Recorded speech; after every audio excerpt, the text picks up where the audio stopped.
Okay, welcome back everyone to the Mystic Syndicate, and this evening we are joined by some new players, some old players, but tonight we are playing Dune, Adventures in the Imperium.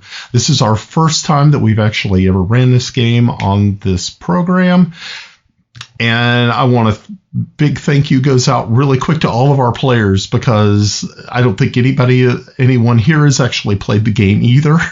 I think I played it once. I've watched several videos of other creators who have ran this game, and I was very impressed with what they were doing. I do not expect ours to look anything like theirs. So I'm just going to go out on a limb there and say, if you've seen others, this probably is not going to be close, but this is the beautiful thing about it. We're starting fresh. We're brand new to the game. We're going to give it a shot. I've written, I believe, what I consider an exciting adventure. This is going to be a limited series, so this isn't going to be like The Princess of Selene, which has ran close to 3 years now. This, I think, is probably going to only be like maybe 2 or 3 sessions. And of course, but if the players really enjoy it and have a good time, we will expand on it. That's the beautiful thing about the Dune universe. There is so many things that you could do with this, and so many different ways to get your characters, the players involved. But before we get started, I want to, a big thanks goes out to Bard Sound Lab. Bard Sound Lab, they created our intro music. They're also working on our outro music. But tonight, that music that you heard when we first started the stream, that came from Bard Sound. So make sure, if you get a chance, go back into the description later on. I will have a link to Bard Sound Labs. If you are looking for music for your streams, for projects, I highly suggest Bard Sound Labs. So make sure to give them a check. Good prices. They are very good about communication. You can actually follow their progress with your musical score. So please make sure to give them a check, see what you think about them, and hopefully you'll get a chance to hear some more from them here on the Mystic Syndicate channel. So I am your game master, Brian, and as always, like what we like to do is have our players introduce themselves and tell us the name of your character. Anybody want to go first? Do you remember that? Well, it's usually. Thank you very much. Oh, am I going first? You can. You know. Well, I'm not eating, so I wasn't sure. At this point, Malinda, it's tradition now. All right, so. Oh, is it? Oh. Yeah. Well, that's what I get for being the only girl. We need more girls in the group. That's what we need. I am totally fine with that. I am playing Layla. Chotek. What is it? Chotek. Chotek? There we go. Chotek. And apparently I am the heir in this adventure. So it'll be entertaining. Okay, Pav, your turn. Well, I don't know. How are we doing this? Are we going down by Discord, or are we going by... Let's go by Discord. Well, yeah, we just go by Discord. It goes you. Yeah. So that means Nick's next. Yeah. Nick is... I'm Nick. Nicholas. My character is Dravek Galithan. I am the War Master of House Chotek, and I am loyal to the Atreides line. And I don't have a knife, otherwise I would do the salute. Don't cut your forehead there, Russ. Too late.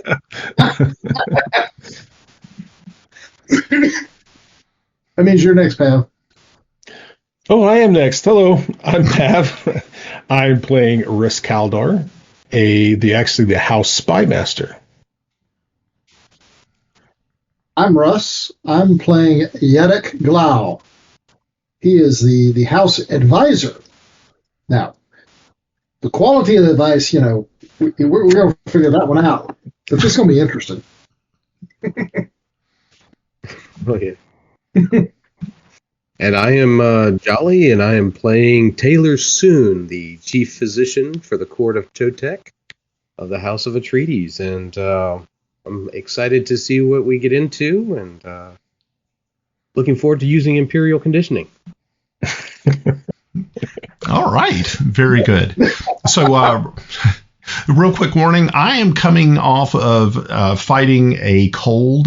So if you happen to notice that my microphone goes mute for a couple of minutes, it means that I'm over here either wheezing or whatever, and I'm trying to I'm trying to fight this thing. Actually, I've been fighting it since probably the day after New Year's. Of course, it's been a long, very unfun trip. But so yeah, let's go ahead and get into the game. Did you guys have any questions or anything before we get rolling, or are we good? I think this is one of those that we just wing it. Yeah, I mean, I tried going through the book again, and then also watching the videos, and I think it is going to be one of those things. It's it'll be better to learn by play. Yes, hands on. I don't think I know enough to know that I need to ask questions. That's okay. That's the beautiful thing about this game, and I've heard other people say that as well. The best way to learn how to play this game is to actually just play the game. So we're going to be learning together, and hopefully this will encourage others to also try this game. Or it may actually, they may look at this as a lesson, a learning moment, a teachable moment. Yeah, they'll be like, said, whatever you do, don't watch Mystic Syndicate's Dune thing, because these guys, that was a rat thing. Monkeys in a football. Yeah, exactly. Yeah, these guys were literally humping doorknobs the entire time. Yeah, 18 plus. All right, so here we go. In Castle Caladan, the grand meeting room is filled with the rulers of major and minor houses that fall under House Atreides. Duke Minotaurus Atreides stands behind a podium at the end of the room. The banners of his house hang from tapestry hooks attached to the wall on either side of him. Courtiers and advisors stand behind the seated leaders of each house. All the houses are represented, all except one. The elder ruler, Horatio Fortunio of House Fortunio, had passed less than a week before. Now Duke Minotaurus had to announce who would be taking the lands that Count Horatio once held. Many minor houses had petitioned the Duke for the honor. While this appointment would not elevate the house to the state of being a major house, it would show that the house in question would profit greatly and be in the favor of the Duke. The Duke raises his left hand high into the air, bringing the room to silence. Greetings, ladies and gentlemen. As he scans the room carefully, to his left stands a man named Matty DeVos, a Mentat advisor, and to his right stands the Duke's concubine, Portia Dor, a Bene Gesserit sister. The Duke continues, as you well know, our good friend Horatio Fortunio has passed. After much thought, I have given to the decision on the moon called Palace. He cast his eyes around the room, settling them one by one on each house leader, till his gaze finally lands on Count Dorian Chotek. The Duke continues, Count Dorian Chotek, it is with great pleasure to hand the reins of control of Fortunio's holdings into your care. Many other nobles clap and cheer in agreement and support, but not all were so excited at that announcement. Claudius Dula slams his fist on the table and rises, his face red with rage. His portly son, Dirk, and his daughter, Wavea, dressed in her Bene Gesserit veil and garb, stand behind the Count. The room once again goes quiet at the Count's outburst. The old Count thrusts his bony finger in Count Dorian's face, accusing him of theft, for the Dulas obviously had their sights set on the lunar outpost for themselves. Count Peter Tipa stands and moves next to Count Dorian in a show of solidarity. The Duke clears his throat and continues. In return for the good fortunes of House Chotek, their land's planet side will be placed in the care of House Tipa. Dorian stands to face Peter. His hands extend to shake the Count's hand. Count Peter accepts the proffered hand eagerly. Count Claudius pushes his chair back and with his progeny storm out of the room as the door slams behind him. The room once again erupts in applause. So, to kind of give you guys a little bit of a time to figure out what the time is, Minotaurus Atreides is Duke Leto the First's dad. That's his father. Okay. For a lot of people, there, in the time of Leto, he is referred to as the Old Duke. So you're actually looking at some years before Leto was born. So we're actually in the past. This is before Paul and the jihad and all of that. But this is many probably. I'm not really too sure exactly how many hundreds, maybe even thousands of years after the Butlerian Jihad. For those people who do not know what the Butlerian Jihad was, that was the great war against the thinking machines, the Cymex. So I hope that kind of helped you guys out. So as this meeting clears up, the ruler of House Chotek, Count Dorian, turns to you, Layla, who you were there in attendance, and he says to you, it said, well, my daughter, it seems as though we are going to have to quickly pack. Our good friends, the Tipa, are sure want to take control of the castle, and I feel that we have been handed quite an economic opportunity with this moon. It also goes to show that the time that I have spent with the Duke over these last few months has paid off. But I think it should be a grave warning to us all that we must look out for House Dula. They do seem to have hurt feelings, is probably the best way to put it. That's the most polite way I could think of you saying it. Okay. So, hey, Brian, sorry, what was the name of the house that fell and they were taking over? Okay, so the house that fell was Fortunio. Count Horatio was the last living heir of House Fortunio, and he had passed, and him and his staff were really the sole owners of Palace, which is this rocky lunar outpost that they had held on for some time, but with the increased years and age of the of Count Horatio, they had not really explored much of this lunar base and had not really taken advantage of the possibilities that this moon presented. And what's the story being told on how they fell? I'm assuming. Okay, so what ended up happening was the House Fortunio the Count's wife had actually died in childbirth, and the child also passed.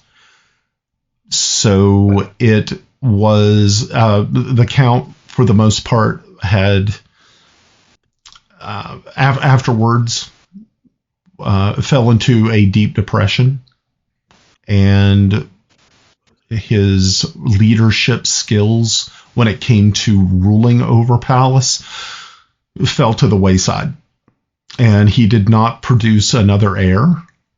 And the Duke knew that this was going to end up happening, as well as others, and that's why for months they had these other counts had been vying for the Duke's attention, and it seems as though Count Dorian Chotek, Layla's father, was the one who had really greased the wheels for this transition. Okay, thank you. Okay, great. All And then, right. what was the name of the rival house? Okay, that's House. Wow. Yeah, okay, that's House Dula, and you can find them in the journal. If you go all the way down to the bottom, you will see houses under the Atreides banner and the NPC list. And hopefully that'll help you. Yeah. If I need to share it, I think I have it shared with you guys. I don't need to give you permission, I guess. Where is that at? Yeah. Mm-hmm. Give you a couple of minutes to take a look at that. It has the pictures of some of the players that you are going to deal with. I will be expanding on the NPC sheet as we go. Hopefully. Oh, goody. Goody. Assassin. Yeah, I like that. I try to please. What you said was House Dula, right? Yes.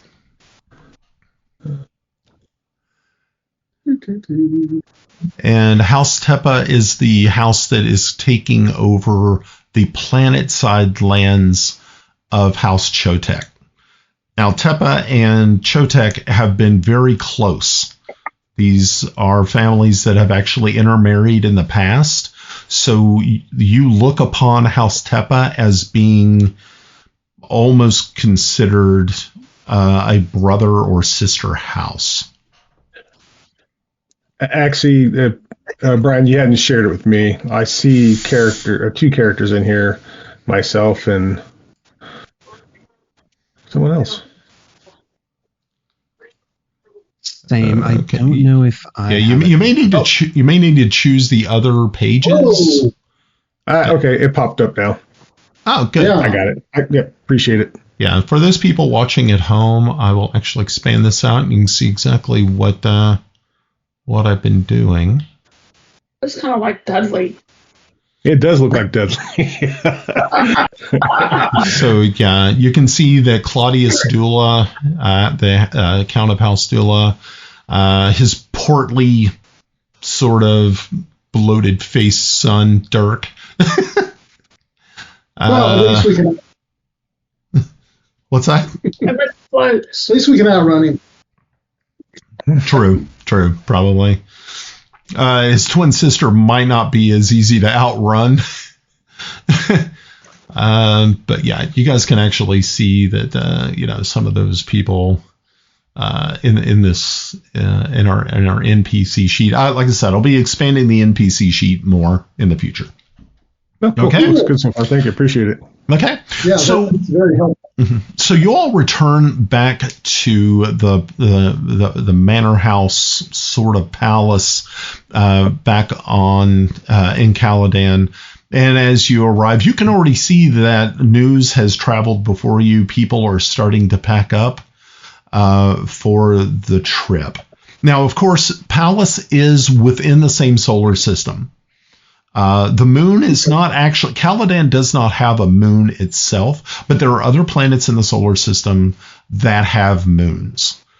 So you will be traveling to one of those other planets, but instead of going to that planet, you're actually going to the moon of Pallas. So yes. So is there anything that you want that you're thinking of, or that you want to try while you're here, or is there any information you want to try to glean? Because you can also access records and things like that if you're looking for more information. Explosives. Okay. So for those people who may or may not know, explosives in Dune are completely a thing. There are definitely explosive. There are low-level explosive items, but there are also things called atomics. Now, the atomics are different. Usually major houses, great houses, actually have stores of atomics. They're very hard to get a hold of. A minor house such as Chotek or major houses would not have access to these. Only great houses, and of course the Emperor himself would have access. Yet. Yeah. There's always tomorrow, right? Well, in reality, atomics are not that difficult to make if you have manufacturing capability. Right. But the Butlerian edicts state that, those are supposed to be used close to none or very rarely. But what the edict says and what you do. I don't see anybody, as long as you don't get caught, we're good. I don't see anybody carrying around that orange Bible thing. Yeah, nobody has their orange Catholic Bible out. So Brian, I would actually like to do two things. I want to understand or find out who the previous House Fortuno had done business with, and what other organizations are also located on this moon of Pallas or Pallas moon. Okay. So as far as other organizations on the moon itself, it was just House Fortunio and their vassals. But now, since that moon is now being taken over by House Chotek, those people who are on the moon usually are given a choice. They can either join House Chotek, or they can once again return to Caladan. And that is, of course, up to how magnanimous the Count wishes to be. If Count Dorian says, yeah, let's offer these people a deal, that if they stay on Pallas and help us, because you got to think, these people have been on Pallas for some time. So they have information. They have the knowledge about this moon. Where you guys really have no idea or have very limited information on this moon completely. Okay. Did that answer both? I think you had two questions, Pat. I had two questions. The other one was who do they have dealings with? Right. Yes. Thank you. I'm glad you mentioned that. Let me bring up my list. Now, and also who they have dealings with and how well were those dealings? Okay. So from what you know, but I'm going to need to have you make an understand roll for this. Ooh. Yeah, and the difficulty is going to be 1. Oh, wow. Hey, that should be right up your alley, though. It should be, right? Okay, I'll tell you what. I'm actually going to roll this on D. Okay, so hold on for a minute. So you roll 2 D20s, but you also have to choose a. Understand is going to be, I think. So my understand is a 7. Okay, good. And what are you going to choose for a drive? Yes, you need the drive. I'm going to have to use truth because my statement is information is the only weapon that never dulls. Perfect. Okay. Wow. Yeah. That's actually, that would fit so well. Okay. Yeah. I'm really liking it. Okay. Go ahead. Okay. So that's a total of 15. Okay, so this will be fun.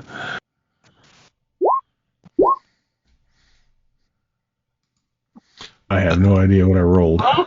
Oh, there you go. Okay. Oh, sorry, I added a +3. Sorry, yep, sorry. Okay, so yeah, I've already, look at that. I rolled a 20. Jesus. Wrong campaign. Hold on. Okay. Hold on. I think I have a chance, right? Because if I roll a 1. Well, wait a minute. Okay, you rolled 2d20. So one was a 20 and the other one was a 3. So gotcha. So you got a critical success because you were able to beat your the numbers that you one was a 15. 7 and the other one right, okay, 15 total. Yeah, but you also had you had like the 3 fell under the number for your, I think is it the drive or understand? I mean, it fell under both of them. So I'm going to say that, yeah. Okay, go ahead. You're going to get 2 successes, but you're also going to get a complication because that natural 20 means that you get a complication. Okay, so I have a question because I thought that was the lowest the roll was this more of a success. Yes. Wasn't it? Yes. Okay. A 1 would be a critical success. But but also if you get under let's see, probably now we got to go back here and like read this because I'm also kind of like wondering. Let me pull out the manual. Yeah. Let's break out the books, kids. Okay. So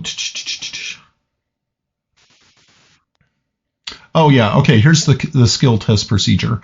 So let's see, your target number is your skill plus drive. Yeah, that's all fine and dandy. Roll the dice and count successes. Each die that scores the target number or below is a success. So yeah, that was the 3 and you got a success. A roll of 1, of course, is a critical and yields 2 successes. Each success beyond the required difficulty earns 1 momentum. Okay, so each success beyond the required difficulty earns momentum. Okay, so you did. So you would end up getting 2 momentum. So we're gonna have to make sure to keep track of our momentum here. Let me actually see if I can pull that. So right now you guys have 2 momentum, which is good. Okay. But now you have a complication. And the complication is that you were asking for the house or like who they had dealings with. And unfortunately, you were unable to locate that information. It seems as though some of the records that you're pulling from concerning House Fortunio have been scrubbed.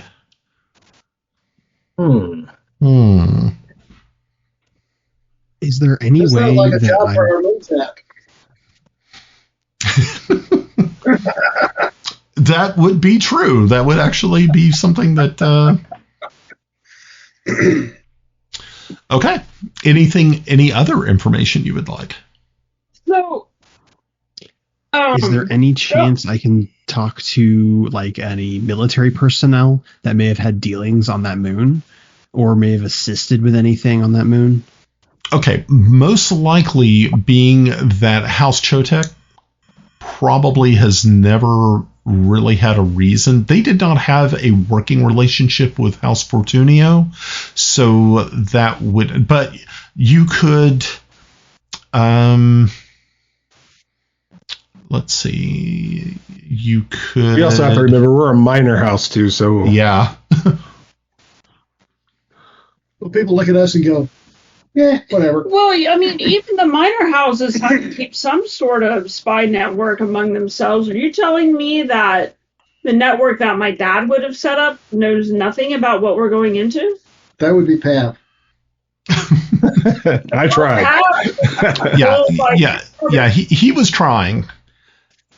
See, I'm doing this advisor thing really good.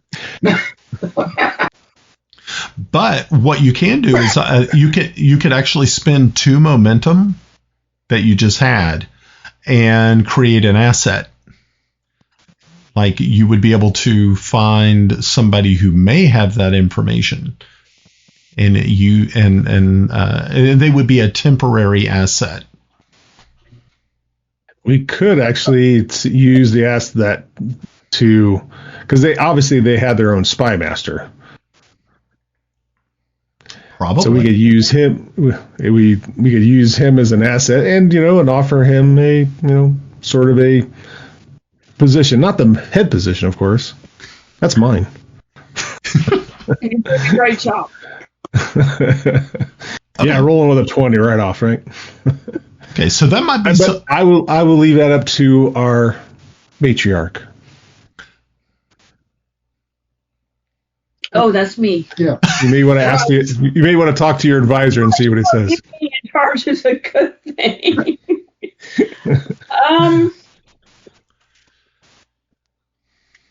Well,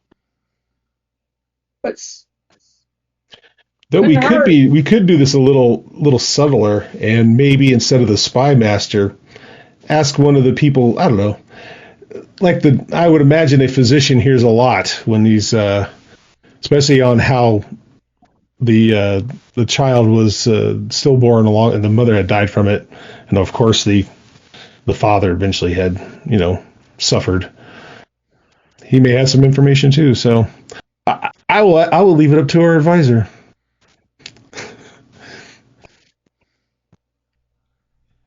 Okay. Well, I'm thinking. We definitely want the Mentat to look at the computer network, the computer records, to see what he can find out. From a human point of view, if the physician could also go talk to not necessarily physicians, but supporting staff. Because the maids hear everything. Well, not only that. That's true. When a physician is speaking to staff, they are more likely to give you information as opposed to be reluctant to give it unless there's a reason. Disperse. So one of my thoughts at the moment is we're still at our home, right? That big of an issue. Hold on. What? So I don't understand why you guys are focused on the death of the wife. We're not. We're looking for information. To what end? What are we looking for? We're looking for information to help us support what we're doing. Essentially, get people comfortable with us enough to provide us some information, especially with the house. What other organizations the house is it Fortuio's had dealt with before their fall? Because we've got a power vacuum. Yep. Yeah, but do we know what kind of a ruler he was? Don't really care. Well, yes, because it would going into it. Because if he was a very rule with the stick kind of guy, you're going to have people not very interested in helping, or ruled with a carrot kind of person, because that changes how the people in the house are going to deal with you. Well, the thing is, there's no more house. But there's still servants and things in there, is there? Yes, but think about it from their point of view. Who do we serve? Do we have a job? Are we going to have a job tomorrow? No. Are we going to have to get out of here? So there's a lot of uncertainty that we can use to use as an opportunity to gather information. So I'm imagining at this moment I don't think we've actually gone to the Moon Palace at this time. I think we're still at our House Chotek's location. Mm-hmm. And we're essentially having a eagle's view or a bird's eye view from our place without being able to really interrogate former servants of the house that was on the Moon Palace. So Correct. A lot of our record gathering is going to be what we have available here. We've discovered that some records have been possibly tampered with or are incomplete somehow. Yep. And so I think as chief physician, I'll probably be trying to find any sort of information concerning atmosphere or how it might affect our our physicality as we travel over there, as well as overseeing the health of those that are transporting and moving things around as we prepare for a trip or an adventure. But if the matriarch desires me to go in a different direction, that is at her leisure. Okay. So as you all have spending some time, packing up your things, talking amongst yourselves, getting ready for this travel that you are facing, Layla, you're called to your father's chambers. Okay. Okay. And as you knock on the door, and he says, "Enter." Okay. I guess you go in. Yeah. Okay. Well, all right. Got to let me know. I'll just keep knocking.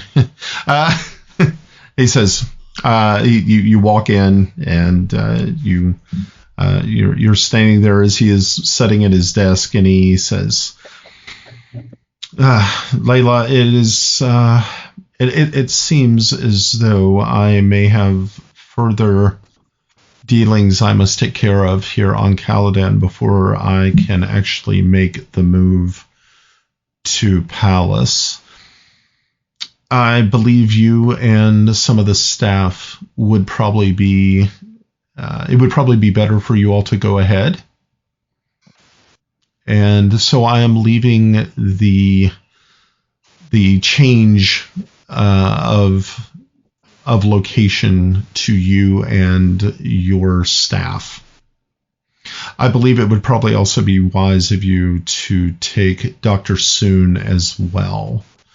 I had talked with House Tepa concerning this. We, of course, have some other situations that have to be rectified before they can take control of our planet-side holdings. So I leave it to you to put a foothold on the palace. I trust that you're able to do this. Yeah, sure is. Can't wait, Dad. Damn it.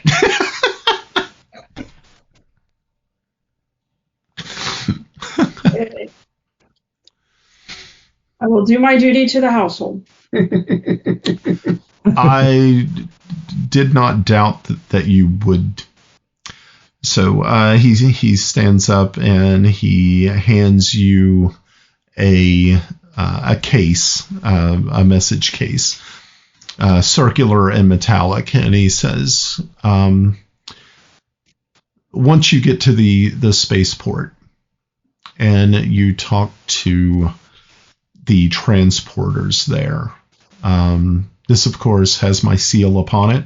Show them they are expecting you, but if I was you, I would pack light. We do have a few people already on Palace who will be receiving you.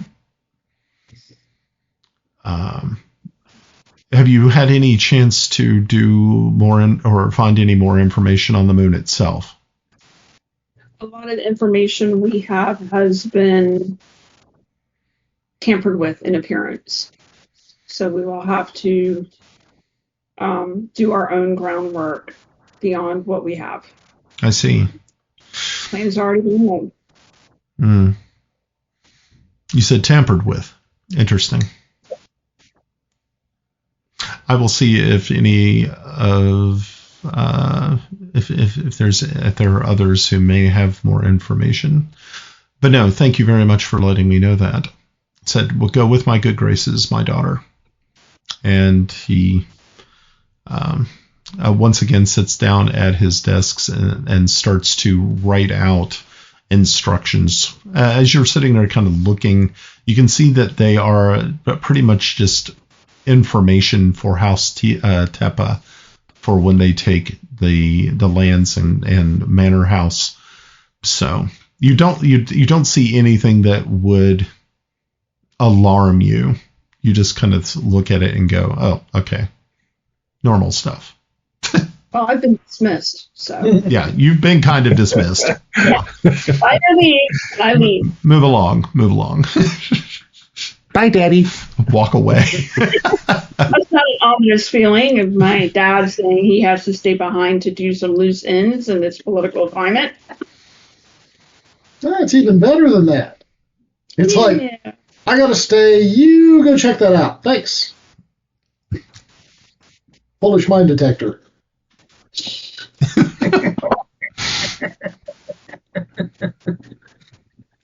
you have any brothers or sisters?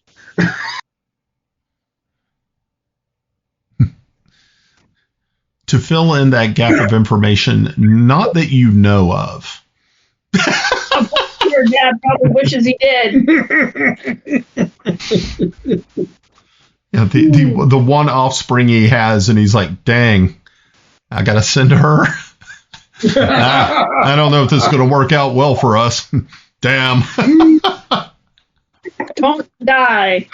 More explosives. Pretty much. Okay. So. All right, I'm going to go gather up everybody who's going. Okay. So, after Layla explains to you exactly what you've been tasked with, you all pack lightly. The rest of your belongings will be brought along with the main part of the household. So you all are now tasked with going as sort of the first or second boots on the ground on the moon of Pallas. The advance party. Forward scouting party. Yes, we are. No, the forward scouting party's already there. We're the advance party. Yeah, whatever. Yeah. Military person I may be, but not. I'm just support staff. Okay. So before you all start making your way to the transports, is there any other information that you want to try to get from the archives there at the castle, or are you all pretty much ready to make the move? Other than just environmental stuff, because That's what I was going to say. well, we don't know what we're getting into. Do we need spacesuits? Yada yada yada. This would be once again another understand roll if you're searching for this type of information. So whoever has probably the best understand as far as your skills and has a good drive. So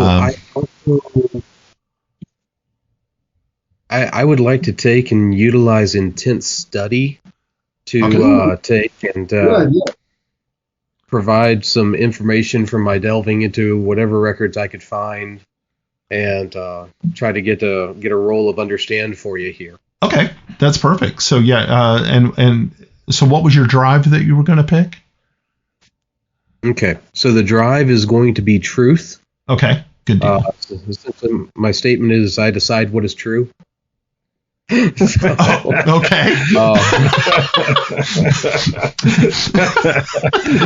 It was in the book. So it can be kind of subjective. Okay, I like it.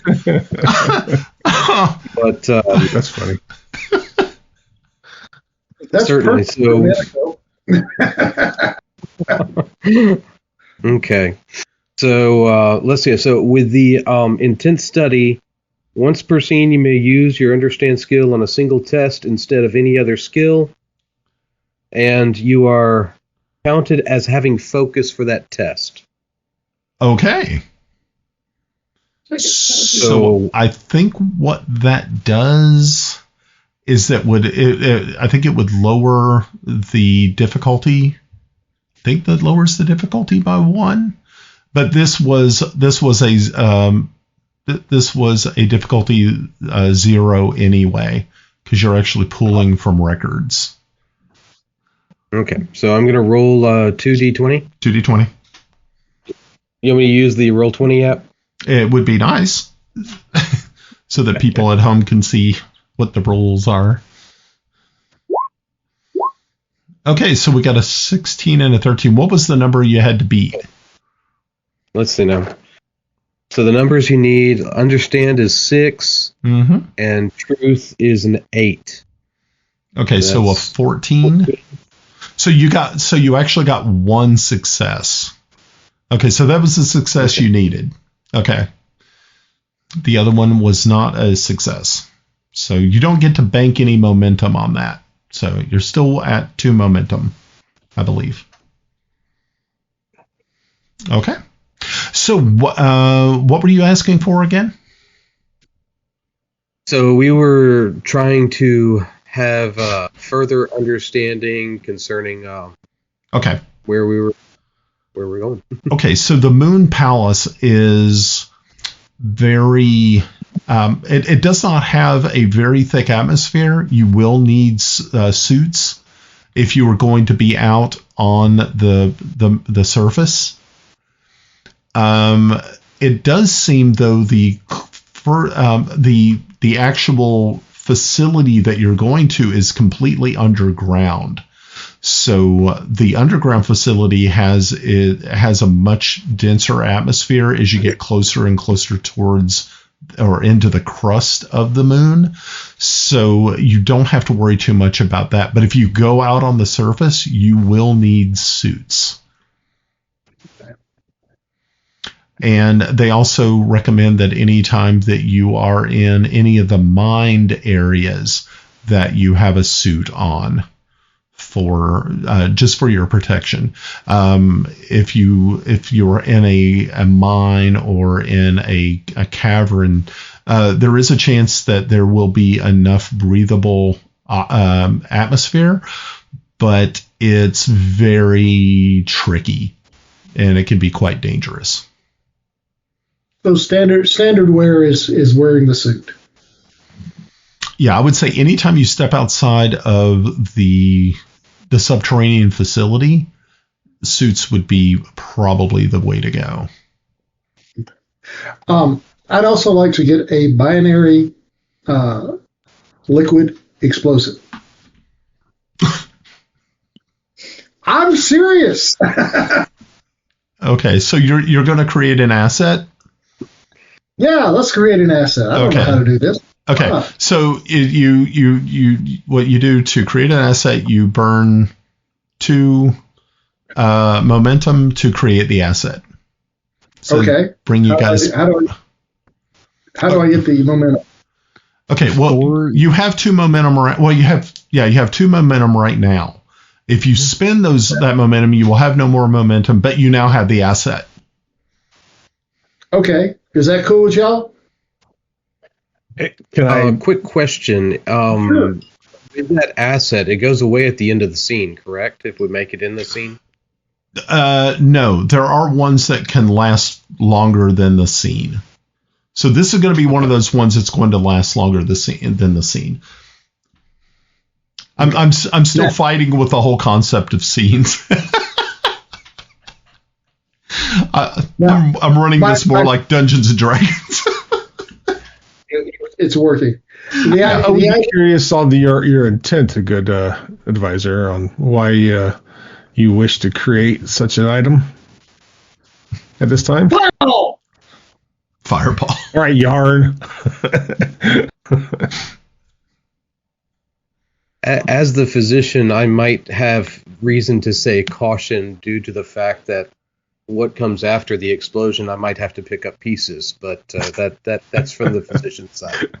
And a big old bomb like that might end up hurting us as well. Subterranean environment. You with an explosive would not be a very smart idea. I think it'd be very smart. Be floating outside the moon. No, we have suits.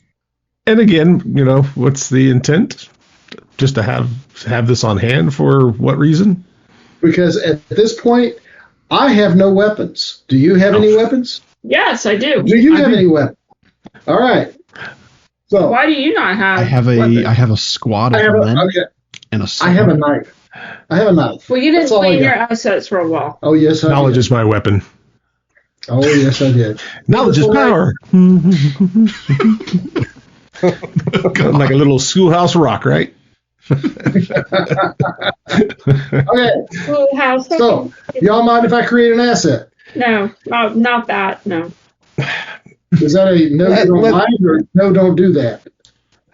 No, you may not. Correct. So I guess, Brian, here's a question. Would you make an asset? How long does it normally take? Is it an in-game thing? Yeah, it would be like, this would be something that he was able to grab from the armory in the keep or castle here at in the Chotek fiefdom. So it would be easy for him to get. Now, if it was like something really crazy that would not be found, it would be, of course, harder. And then I would say, you really wouldn't be able to find something like that. That really wouldn't work. But yeah. And this is not like C4. This is basically two liquids, when you put them together, become explosive. Okay. Yeah, it's not serious putty. Yeah, it's no. Even though serious putty. Yeah. Okay. Anybody? Okay. So did we shoot this down? Or are we allowing Yarn to go crazy? I would say, if we are going to have the ability to create it later, I would just hold off and let's have a look to see what we're going to be entering. Of course, this is a matriarch's decision, right? Are there natives on this moon? Natives on which land? Palace. Okay, right. Okay, so right now there are leftover staff from House Fortunio there. No. When you go from one environment to another, there may be people inhabiting it. No. Right. No. So we completely went in and terraformed it and made it livable. It's not livable. Yeah, it's not really even livable. It's livable. So primarily what this moon was being used for was a mining expedition. It was to gain mineral resources for industry, which I believe your house actually has some interest in, if I remember right. Yes. Okay. Yeah. So this would be considered a big gift from the Duke to House Chotek. Okay. Cool. Alrighty. So we're gonna, if there's no other questions, we're gonna move to the next scene. And scene. Okay. So after being the travel that you're going to be making is actually within your same solar system, you do not actually have to ride in a Hayliner, which is controlled by the Spacing Guild. You are actually able to just use faster than light vehicles to get to Palace. So it's really only just a couple of hours of actual travel, and then you are finally on that moon. And I'm going to place you right there in the subterranean the subterranean livable space, the base itself. Once you undock and you start to make your way down into this subterranean living space, you are immediately greeted by a gentleman named Johannes. Johannes is someone that you actually know. Johannes is one of the forward scouts. He is a battle master, and he immediately walks up to you, Layla, and he says, "Your Majesty," and he renders a salute, and he says, "Welcome to Palace. I have left a report for you in your chambers. We will have, if you would like, we can schedule a meeting to go over what we have found, and I can tell you what numbers and those who are more than willing to stay and join House Chotek."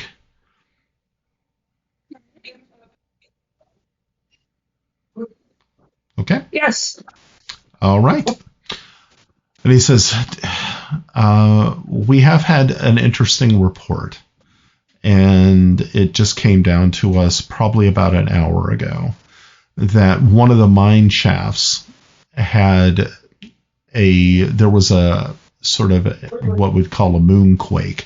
And when it did, it opened up a unknown subterranean passage that led to a very interesting find. And I think it might be something we have sent some forward scouts to kind of to put some lighting in the area, but I feel that this might be something more to the expertise of your staff to go and take a look at. Okay. How broad were the effects of this quake, if I might ask?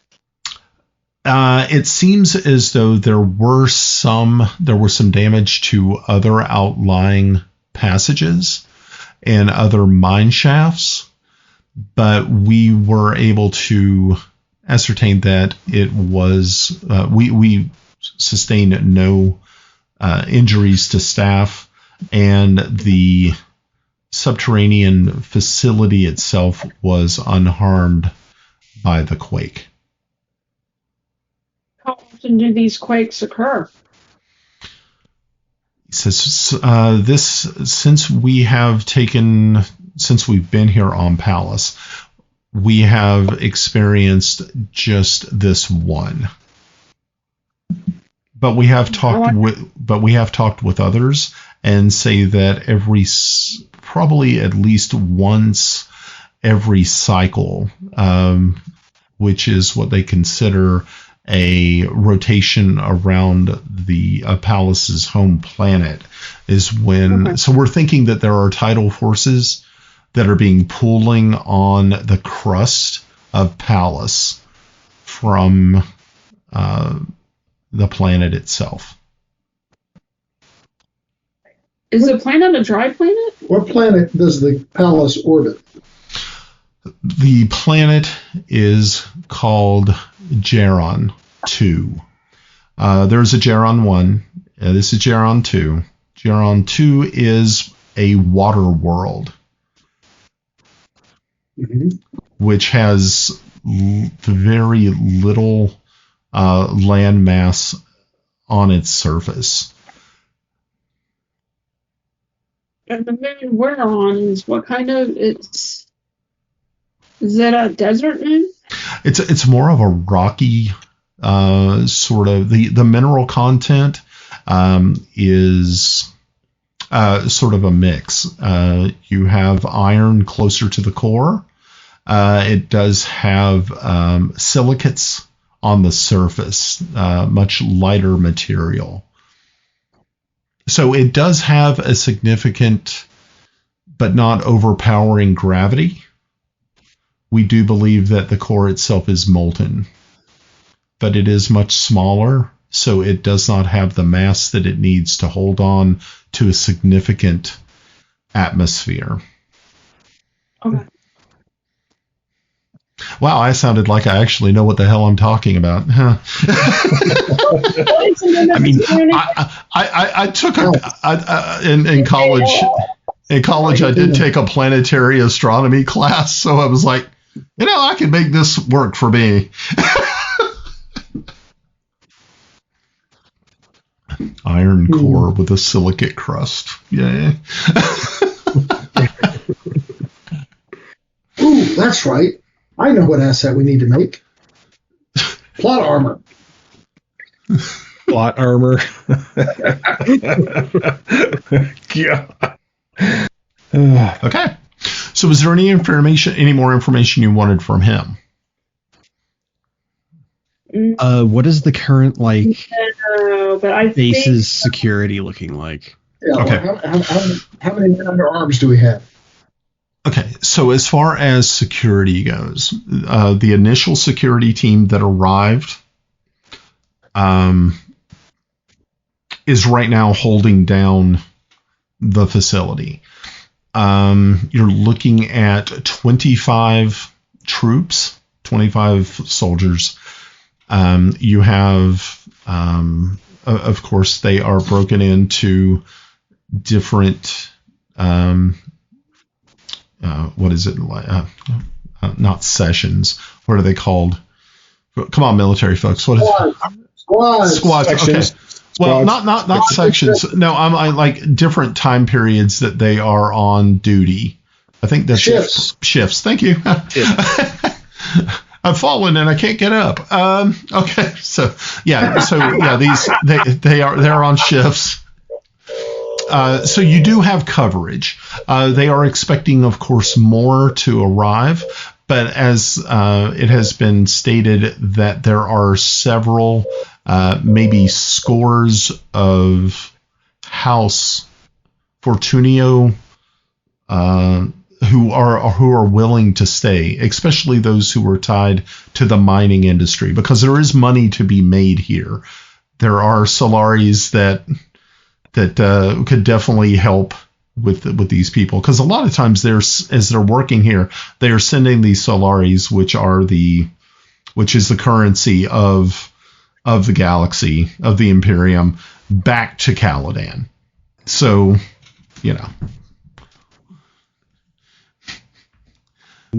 with one of my personal assets is a squad. Can I have like a squad of men? That's like about 8-ish people, right? Yes. Yeah. I mean, if that's one of the things that you have as an asset, you can call upon them, in certain, like if you're in a scene or something like that, and you're like, you need that backup, you could call those guys in to make that happen. It's probably pretty helpful. We probably need to take the OIC with us. Okay. How many of the what is the house that was here before? Fortunio guards are still here. So right now, as far as House Fortunio guards, they have left behind 15. Now, they have not been vetted yet. It would probably also be extremely wise for them to be scanned and vetted by Dr. Soon. Got to make sure that there's no, gonorrhea going around. Gonorrhea. I wasn't going there. It's like, okay. It's like sometimes. Herpes! Madam Chotek, would you be willing for me to go ahead and work on the vetting process of the Fortunia soldiers so that I might assess as to their loyalty? Yeah, I think we're going to need them to help figure out what's going on with the shaft and what's going on down there. Dr. Soon, while you were doing your physical exams of these men, is it okay if I step in and see if they're willing to be duty bound to House Chotek? And I may be able to glean some information on the military operations that went on here. I don't mind in regards to having your presence, but let me ask the questions first. I got you. Okay. So as you are walking away from this, and you can see that there are others who are getting ready to take the transport back to Caladan. And let's see, as you kind of looking over these people, you do notice that there is one among them that looks as though he is a Sook doctor. He has the Imperial mark. The tattoo. Very good. Well, I would like to go ahead and essentially just kind of arrange like an interview on one-on-one. I'm not so much wanting to address everybody at this time, but I might lead ask the War Master if he might take and kind of facilitate the arrangements for movement of individuals, and I'll be setting up. I'm assuming where the physicians' quarters are.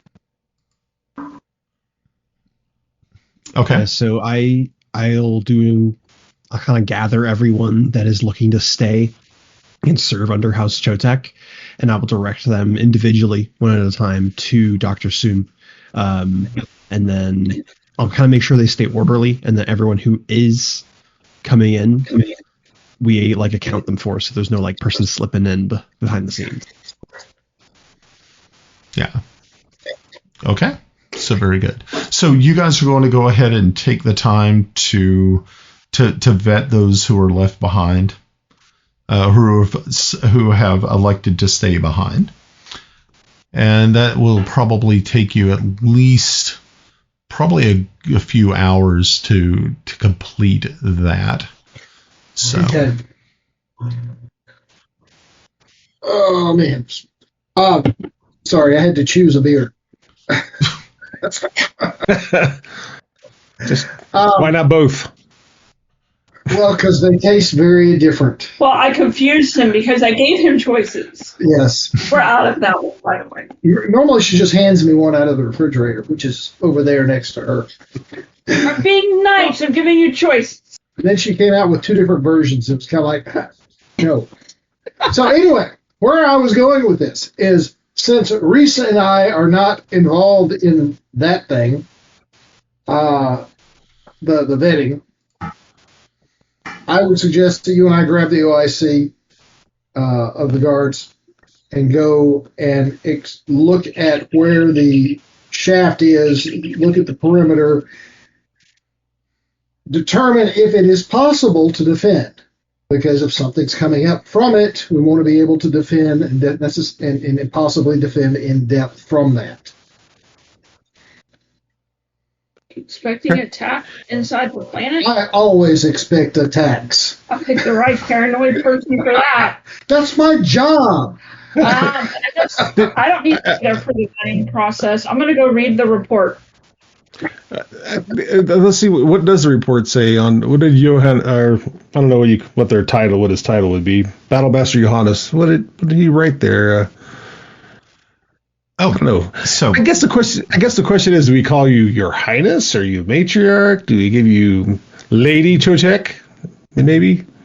Probably. Your Excellency, correct. The most anointed on high. No. Sounds a little pretentious. almost perfumed posterior. Oh my gosh. I would imagine that we have been around enough each other that you can be familiar with me, Layla. Okay, Layla. I'll still call you Lady Layla.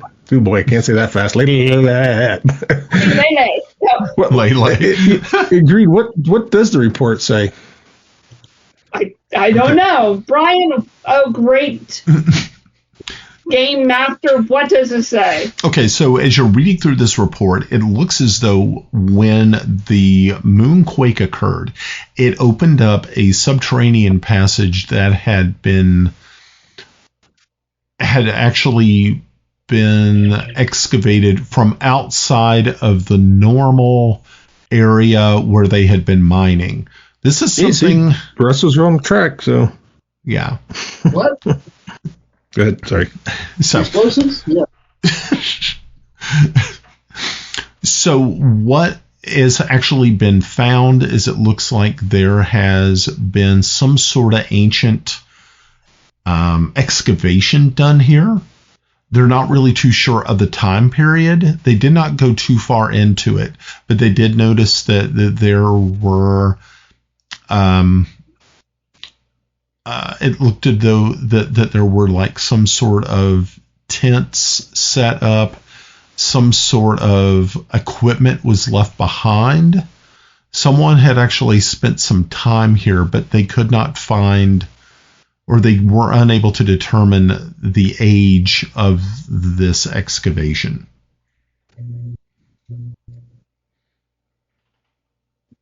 They didn't explore to see where it ended, did they? what they were able to find was that at one point in time, probably sometime in the distant past, there had been a quake or some sort of disturbance on the surface that closed off the original subterranean pathway that led to the surface. Are there maps of the tunnels? Yes, they do have maps, and they provide you. They provide you with each of them. They provide you with the 6 different mines that are now currently operational. Right now, though, there is no work actually being done on any of the mine shafts because of the change in ownership. Because right now, a lot of people have said they had either made the choice to either stay or they have decided to go back to Caladan. Right. Well, the maps that they brought me, they're recent maps, I'm assuming. They are up-to-date maps. Yes. How long have we been on this moon as humans or Doonies or whatever we're going to call it? Okay, so yeah, Caladan has actually had control of Pallas for probably what you would consider about 50 years. Okay, so the tunnel predates that 50 years. Yes, but they are not sure how long it predates that period. And we don't know anything about any civilization that had been on this planet before we got to it, or this moon before we got to it. Correct. And that's a big hole. Yeah. So, the Bene Jesuits don't even have history of this planet. That's really right.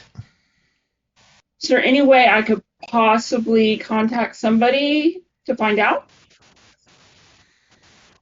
You could create an asset. That's what that would be. Being that I think you still have 2. I don't, because you didn't spend it on Yarn's bomb. Not Yarn's bomb. Russ's barn. Russ's barn bomb. Maybe we could summon in a Bene Gesserit advisor that came along with us, or maybe potentially I'm blanking on the name of the house that was here for us. House Fortunio may have left a record or something of their own explorations through these tunnels, and maybe they might have a little bit of, hey, we found this artifact and it looks like this, especially since the Caladan records were scrubbed. They might not have scrubbed them yet here. Well, that makes sense. Well, yes, but also my thinking is the Bene Jesuits have people in every household for a reason. And if the stuff is going to or have been deleted, this sounds like something that they would have done to protect something within them. So what you know about House Fortunio, if you remember, the Horatio's wife, she was a Bene Gesserit and she died giving birth to their only child, who also passed not too long after the mother did. So they were left without a Bene Gesserit sister. Yeah, but that doesn't mean anything. Oh, really? So, okay. But no, I mean, you could. Oh, really? Not if we play. But like I said, you could create an asset which would allow you to have contact, maybe because I believe, wasn't Layla a student of the Bene Gesserit? So maybe you have a teacher who you could fall back on. You could create that asset to use at this time. You know what? Since I haven't given the report to the others, and my advisor is off being bombastic, I'm going to wait until he comes back, and then we will sit down and discuss our next tactic. Because I'm actually going to listen to the advice of Mr. Bomby over here. I haven't said I want to ignore you. I may ignore you. I haven't said I want to employ the bomb. I just want to have it bomb. Have, use, with you, what's the difference? It's a deterrence. Legit. So I'll leave that idea on the burner for now. Until after we have our brainstorming session. So Pam and I come back after we've been there looking at the tunnel and making sure we can kill things. Okay, so who is actually going to the cavern? Me, Pav, the OIC, and 2 shooters. Yeah, Russ will go because I think he'd be interested to know what's down there. Yeah. Intrigued.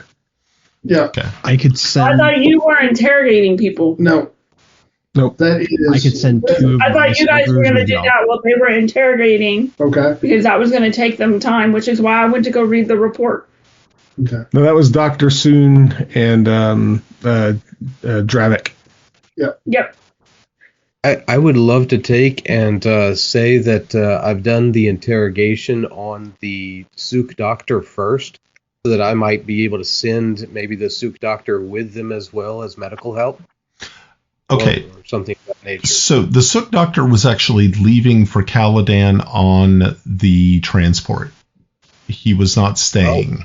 Oh, okay. So, I mean, you could question him before he leaves, but you would not be able to, like, interrogate him or whatever. You would actually just kind of pull him aside before he leaves. Okay. Well, I was trying to send you some medical help there on your trip there, advisor.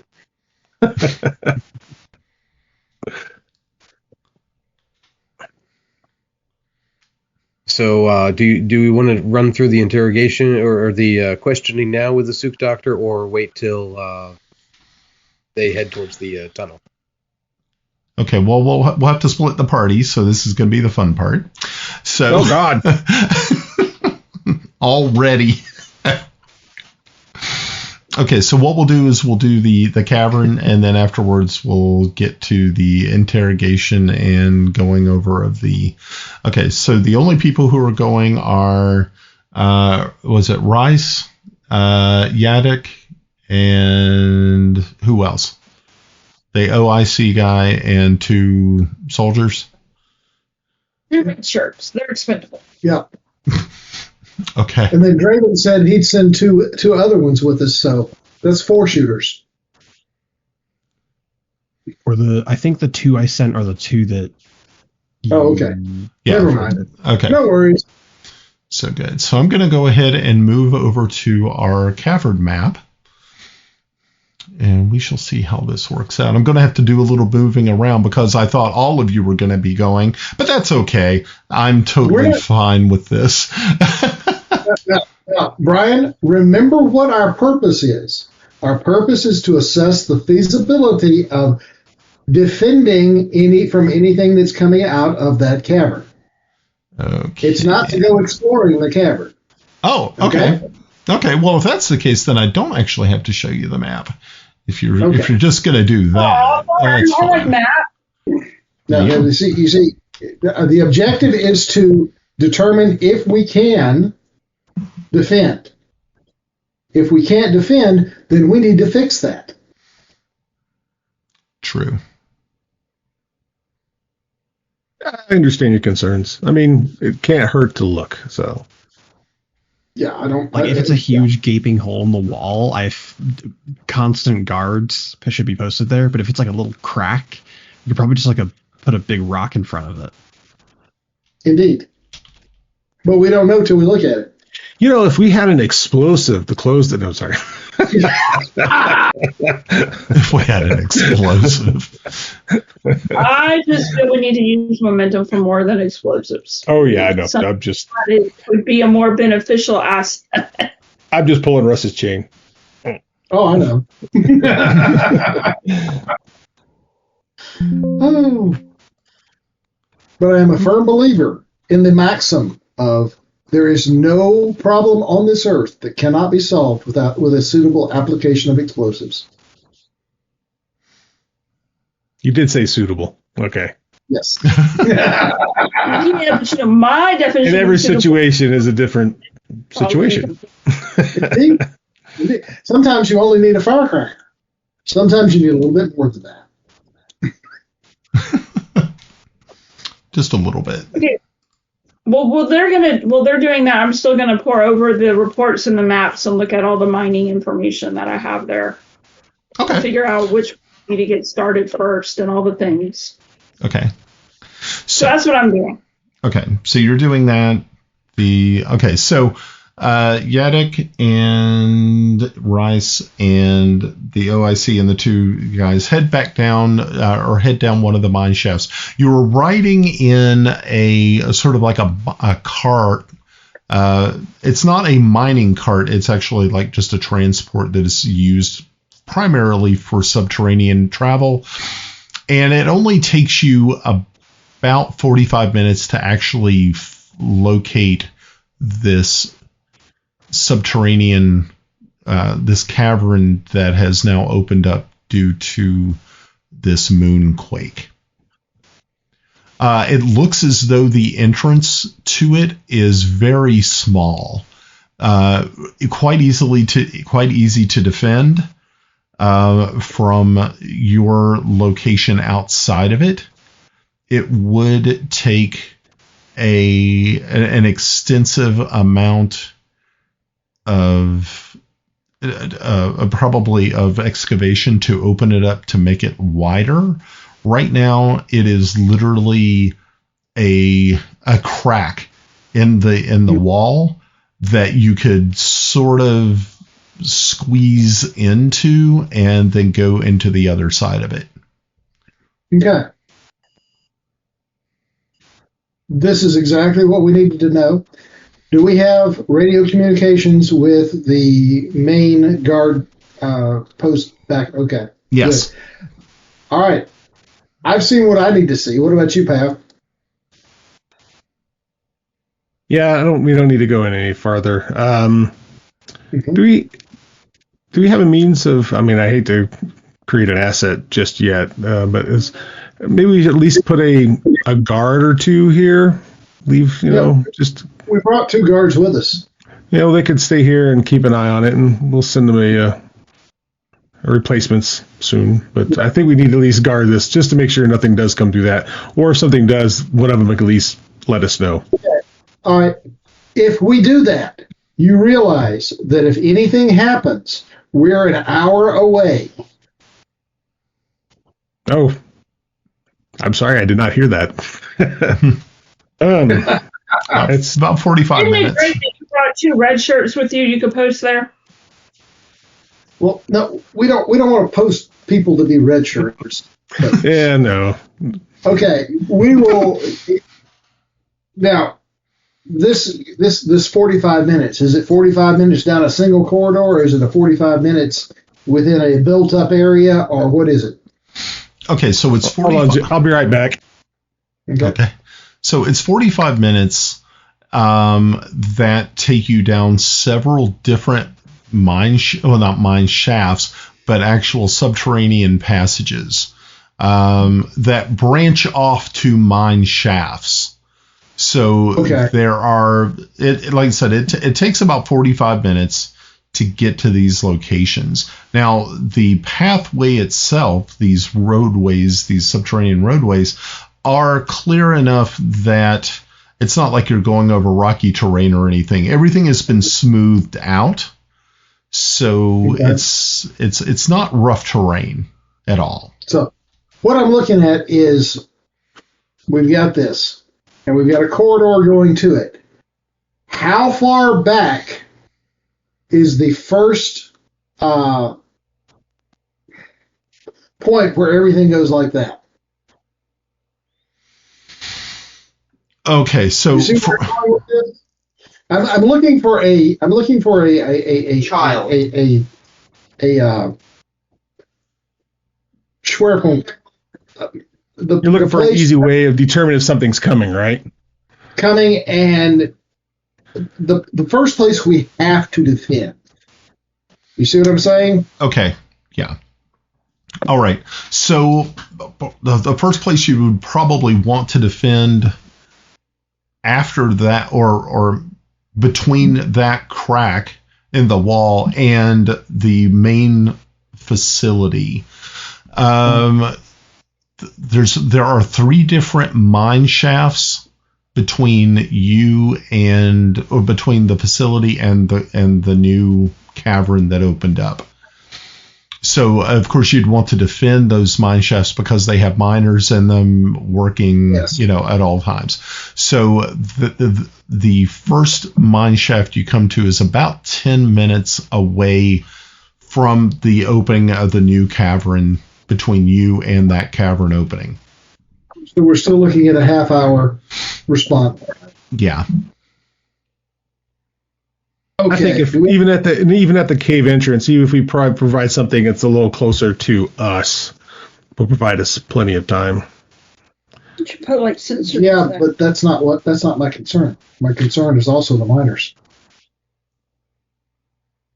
I mean, well, isn't it that the mine is empty right now because of the transfer over? So really, the only thing that we're protecting is the entrance to our facility from the mine. So all we have to do is make sure the mine's locked down until we've determined it's safe. I can deal with that. Okay. In other words, there are no mining operations going on at this moment. No, mining operations have been ceased till complete control has been established. And once House Chotek takes complete control, which means that they've vetted all of those who are left behind and have moved all their assets from Caladan to Palace, then that is when, and most likely what will end up happening is there will be a tour given to Count Dorian when he arrives, him and his advisors and you all as well, and they will actually take you into those mines to see exactly what the extent, and also to show you, or also to show the Count the manufacturing units that are a part of the facility, where they actually crush and smelt the ore. And of course, either turn it into raw material or to use it in the making of items. Manufacturing. Right. There we go. Yeah, because you actually have 2 components. You have an industrial component and a manufacturing component here. Okay. Yeah. So we're going to post those two guards on the transition from the living area to the mine. Okay. Easy enough. Okay. Okay. All right. Now, what's the time for reinforcements at that point? So you mean a part of the schedule, or you mean more people coming from Caladan? We're posting 2 guards. Yes. If something happens to the guards Yes. have whatever. Oh, okay. I'm sure the OIC will be there with the guard mount quickly. Yes. How long is that? Probably 5 minutes? probably less than 5 minutes. I mean, because you're literally right outside the facility main doors into the subterranean passages. Okay, very good. All righty. And there are also facility alarms that can be activated at certain points. Like at those main door points, there is an alarm that can be hit by a guard. Okay. Very good. I want to make sure that transition is guarded. Cool. Okay. So let's go back and talk to everybody else now. Okay.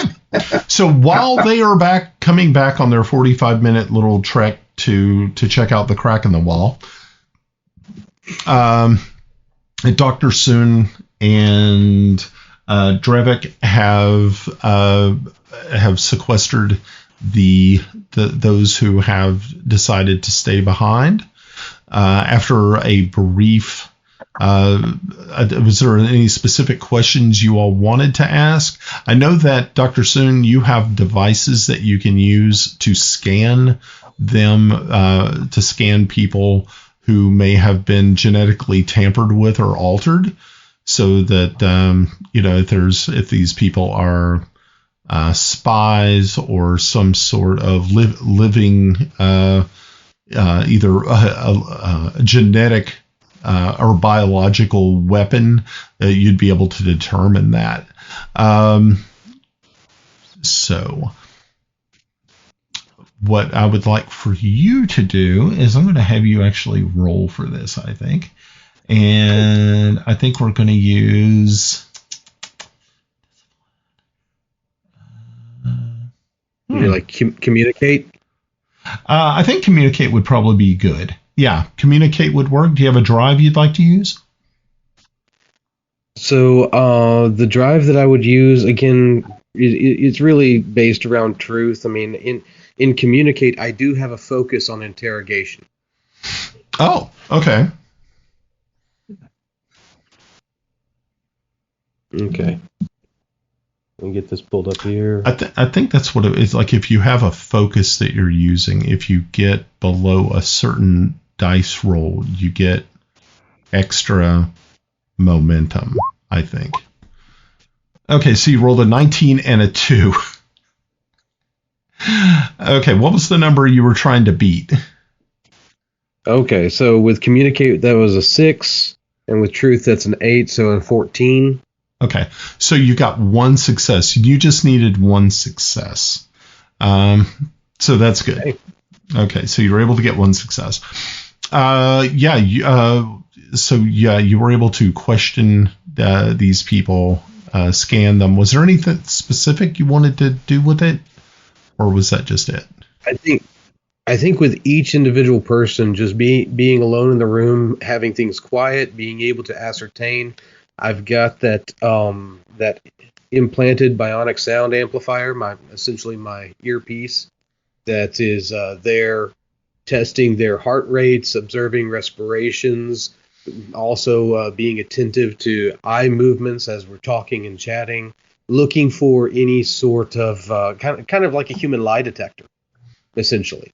Okay. Is kind of some of what's in the back of my mind while I'm talking through. Okay. That's good. So yeah, after you had went through, like I said, there were about 15 people who decided to stay behind. Most of these were minors, except for one or two house staff. And there is one, and her name is Halna. And Halna was a part of the house staff. You're not really too sure. From what you were able to kind of glean from her, is her job was she was a cook. But you've kind of had this weird feeling. You noticed that when you were asking questions and you were doing your scans, you were realizing that her heart rate was elevated. And she produced, you saw that she was sweating. Sweat broke out across her brow. So that kind of set off that was a red flag to you. Certainly. So my goal and ambition at this time is not to take and route anybody out or try to confront in regards to heavy interrogation. Mine is more of a matter of perceiving, jotting down notes. Most likely I'll be referring this to the spy master, but essentially asking just some basic questions, kind of what they did, what they were doing around and about with the house staff. You mentioned she was a cook. Maybe asking some general routine questions concerning how is that procured and how is that processed here on the moon, and any sort of just really general questions. I would maybe trying to provide a small probing into what it might be. I might ask how is she feeling.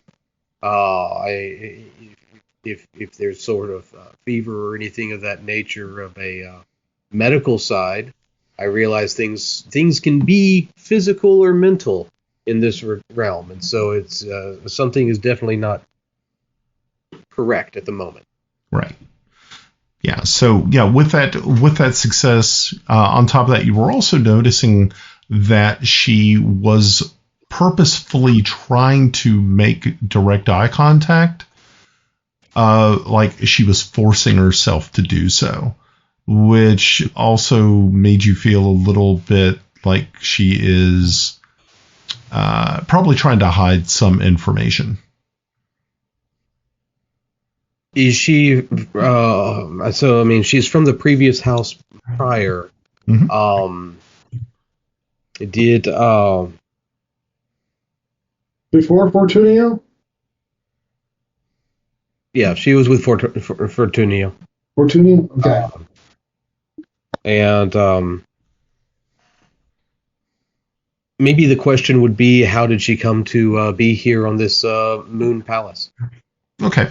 So as she says that she was, of course, working for Fortunio while they were here, and they've been here for, like I said, about 50 years. But she was originally, of course, from Caladan. But she tells you that she was actually from House Menial on Caladan. Another minor house is where she was actually from. But if you would make a... see, trying to think what a good skill would be for this. Let's go with another communicate as a social test, and then because I want to see if you're able to pick up on anything. Okay. So with communicate, let's see now. I'm probably going to utilize justice. My statement of I must shield those in my care. Okay. So I'm getting a little nervous surrounding this person. Kind of not so nervous, but just something's off. Okay. So the difficulty on this is going to be 2. So you need 2 successes. Okay. Now, if you want to buy another die, you can use one of your momentum to buy another die. Yeah, let's buy another die. Okay. All right. Did you get my roll already? Let's see. What have I got? I got a 10 and a 17. Okay. And what was the number? What was the number we were trying to beat? Oh, and we were trying to roll one more die because you bought a die. Right. Oh shit. That's a natural 20. When we do the next 5th edition campaign, I want you in it. On my side. On my side. Okay, so what goes wrong? Remember, I'm outside the door. So Jolly, what was the number we were trying to meet or beat, or stay under? So we were trying to beat. Let's see, communicate 6. It would be 12. Okay. So all right. One success. So you got one success and fail. One critical fail. Okay. So you did get one success, and with that one success, you were able to determine she's lying. But you're not able to get much more from that. But as she is telling you this, you immediately see that she starts to grab for her throat, and you can see that it's starting to swell, like it is there is something blocking her air passages. Take her life. Yep, that's where we're gonna have to head with this. And okay, so I would love to ascertain. I do have a. Can I pick the skill of understand? Because I do have a focus of poison. Okay. Good. That's the route we're heading with. Okay. And I mean, this is going to fall under duty for me. I mean, duty is a sharp blade. Okay. And so once again, this is going to be 2 successes that you need. Okay. Oh. Sorry, guys. I'm going to spend that other momentum. So. Okay. Whee! 43? Holy shit! Okay. So what was the number you were trying to get under? Okay. So duty is a 7. Understand is a 6. So that's a 12. Okay. So you got 1 success and 1 complication. 7 plus 6 is 13. Okay. So you were able to determine that, yes, there was poison involved. It looks as though she had bit down on something, possibly a cyanide tablet or something of that nature. You were able to determine that, but unfortunately, with that natural 20, you were unable to save her. Let's see. Oh, our tribute is lost. Well, here's a quick question. Can I utilize an adrenaline shot to prevent the complication of death on her? Oh, you can give that you could give that a try. Okay. Yeah. So, adrenaline shot is use an action to remove the effects of any physical complication for any PC in zone. Does not fully remove it just and returns at the end of the scene. Used once per character per scene. Okay, so is it for PCs only or NPCs as well? It says PC, so I don't know if that was... Yeah, you would not be able to use that on a non-player character. Okay. Good try, though. Good try. It was a good attempt. Thank you very much for giving your all on that one. Very nice. Unfortunately, your patient has died. Not a great doctor, are you? I was just thinking the same thing. Rethinking your importance to the household. Damn. You can't catch a break. Maybe the next one. Yes, maybe so. Okay. So yeah, that was the only person that gave you kind of red flags. But now that person is no longer so expired. Yep. So Old Russian proverb. Hey. When you have problem with man, Okay. remember, no man, no problem. Getting rid of that. So I'm going to take and I will give my report to Madame Chotek and to the advisor, okay. as well as the spy master and war master, just all together, so that we're aware. The men that have been vetted, they are they come across as solid. Though I would always recommend probationary sort of observances, but and also maybe giving them some extra rations with this transition would always go a long way towards goodwill. Okay. You couldn't determine the cause of what had killed. Yeah, he was able to do so. Yep. Okay. And Yeah, I must have missed that. What was it? I know it was poison, but was there a particular type or? It would be the was it Chama? Is that the type? Chaka. It was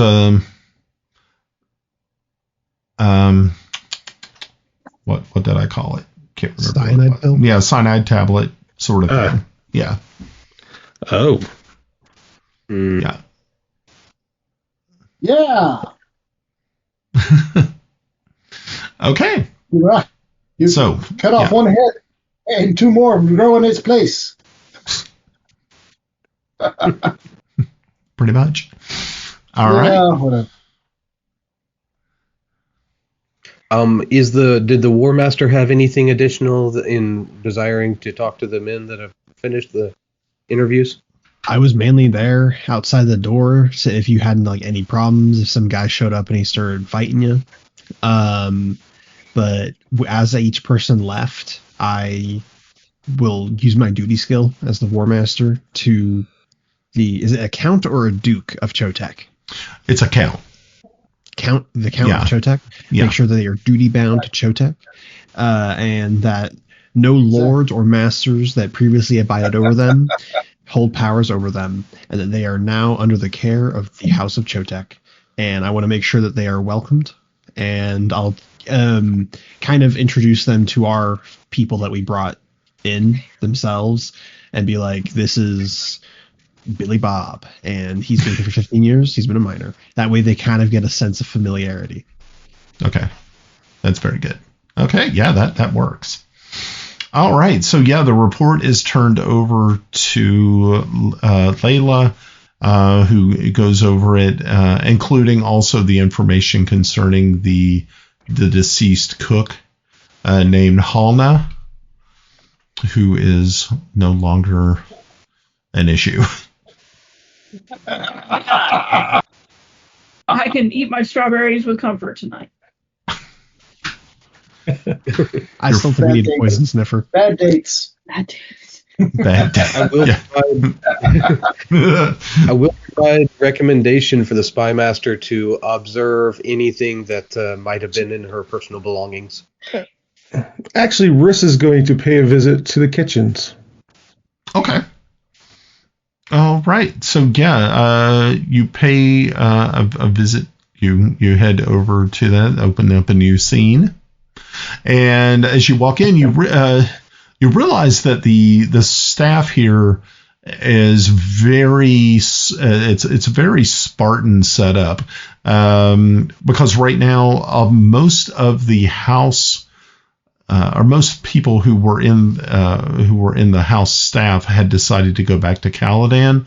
There are really not a lot of like house staff, like cooks, maids, and things like that have made the transition yet. So you're really kind of standing in the middle of a kitchen that is, while it is spotless and clean, there doesn't seem to be anybody else here. So right now you guys are living off of rations that have been shipped in. So you're pretty much eating MREs, and hopefully they're the good stuff and not the stuff from the 1980s.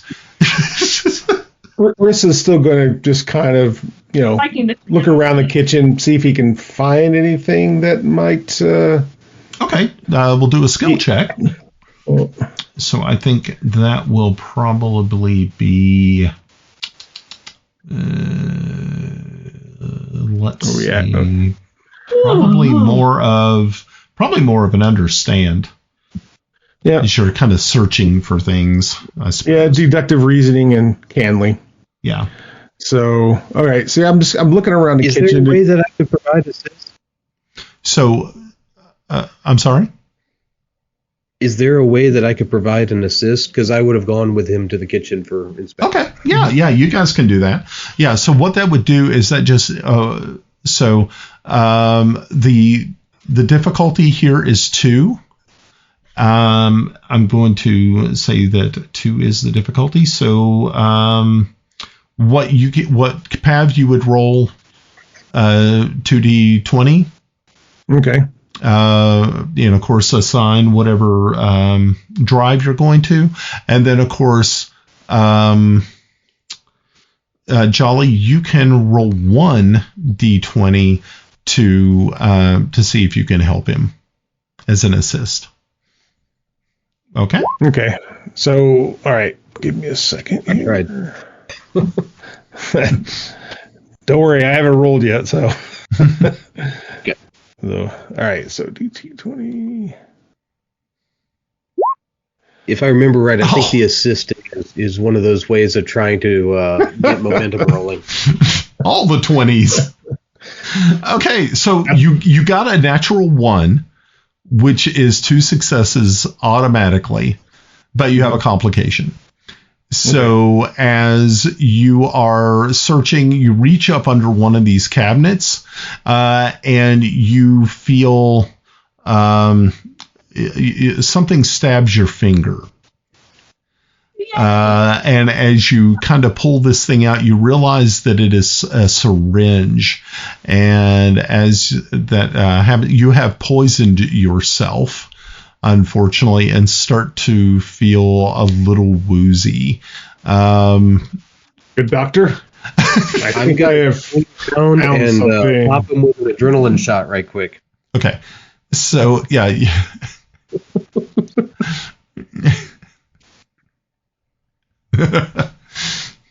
Okay, so so you're going to go ahead and deliver. You're going to go ahead and deliver the shot. Yeah, I'm giving him an adrenaline shot to remove the effects of any physical complication. Okay, good deal. Just removes it, turns at the end of the scene, so we got a little time to work through it. Okay, good deal. Alrighty, so yeah, as Rhys kind of pulls back, and as he does so, literally this poison needle is sticking out of like his middle finger, and he just kind of holds it up, and you can see that his eyes roll back in his head as he starts to slump towards the floor as you reach over, grabbing your medical kit as fast as you can and drive this thing, sort of like a Pulp Fiction sort of situation. Be like, stab in the heart. I have never seen that movie. I couldn't get. It looks like Russ, you got something to do this weekend. Yeah. No, I don't really like to watch movies that have that much cussing in it. That's right. So the little bit that I watched, there was so much cussing in it. I was like, I need gummy bears and root beer and a Disney movie. I'm good. Which movie? Pulp Fiction. Oh, not that one. Different personality here. Thank you, good doctor. Should I put a tourniquet or something on at least? A tourniquet. To keep the poison from going any further? Well, most likely. I'm a spy master. I don't know anything about. I know how drugs work. You know how to use poisons and stuff like that. You've seen some of that stuff, but yeah. So, so I have to admit that's the second 20 I've rolled tonight. When next week it'll be all ones. You watch.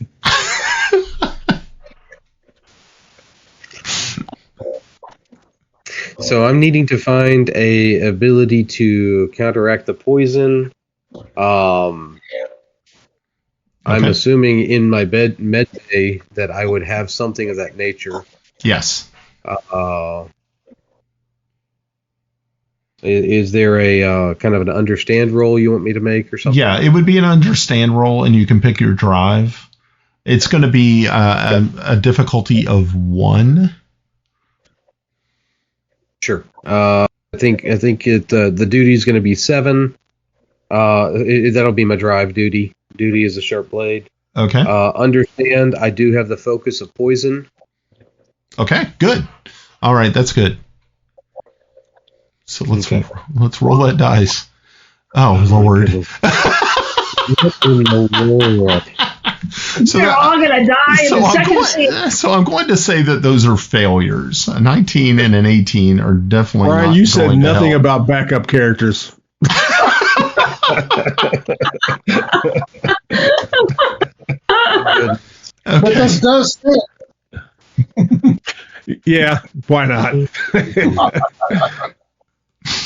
Best Oh, we're rolls. going to have one character die. Who's the player? Best, You risk 1. best rolls ever. So let me try to understand. When you add your skill and your drive together, that is a number you need to roll under? Yes. Mm-hmm. Okay. Yeah, that's a 13 was that number. Now, with the focus, does that reduce the item down to 0? Well, it was a difficulty 2. I thought it was a 1. Oh, it was Sorry. a 1? Okay, so I believe it would. I think that's how that works, right? It makes sense. I think if I remember reading this correctly, it should reduce it by 1. So then you would actually need 0 successes. So Pab, you are actually so Rhys actually survives this one because of his poison focus. So yay! Yay! Awesome. Woo! And shit. That's pretty funny. And there was much. I'm not that bad of a doctor. And there was much rejoicing. Joe, I don't have to find another character. As I didn't have one made. I'm going to make one. So what happens is if you die, you end up just coming back. Your body is taken away by the Benny Tlilax, and you become a Gola.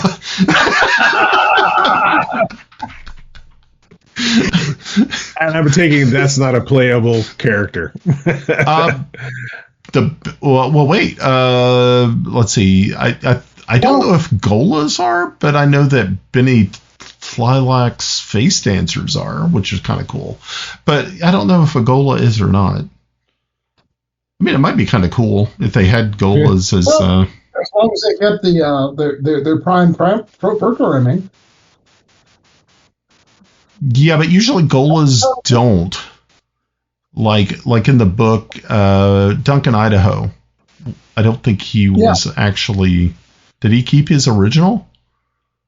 No, he didn't keep his original, but he kept the his program. original died. Yeah. Right. Okay, yeah. Cool. Okay.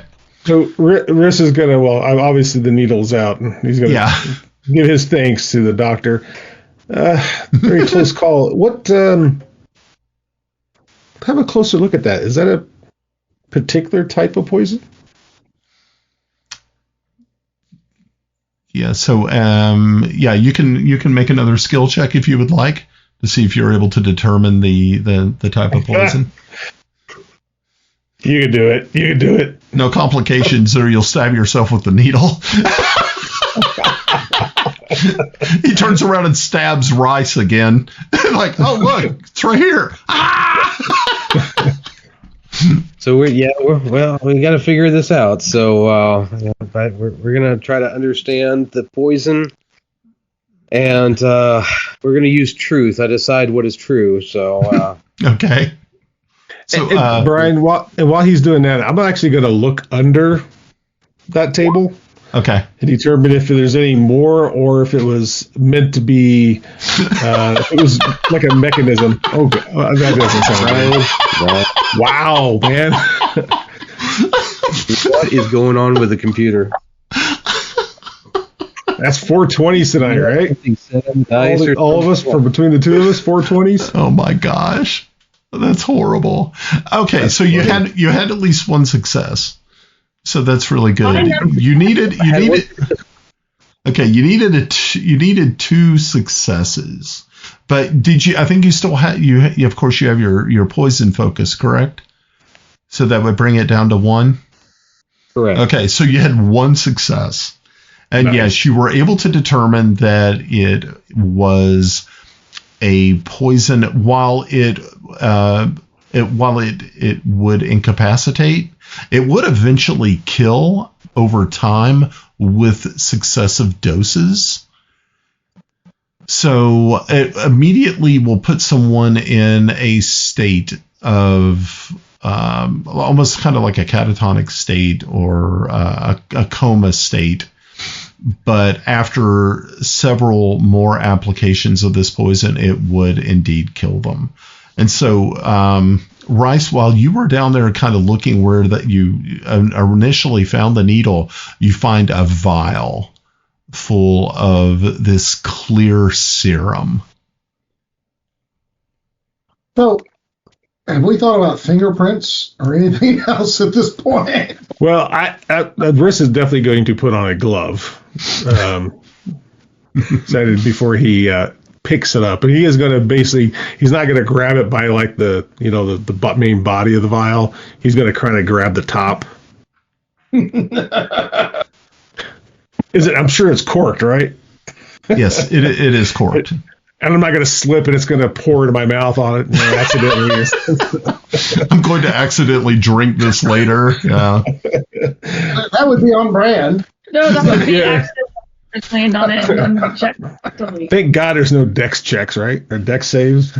Yeah, really. Because Don't give Brian ideas. He might try to mesh the two. Although the way we're rolling, that'd be good. And I show it to the doctor. I guess, I don't know. I really don't have anything on me that can actually look for fingerprints. We'll let the doctor roll. Yeah, he already rolled. He already understood what kind of poison it was. It's something that's. At this point, I'd say that the War Master has the best chance. Yeah. I haven't made any rolls yet. You're due. soon. Yep. So I kind of present it to the doctor and just say, don't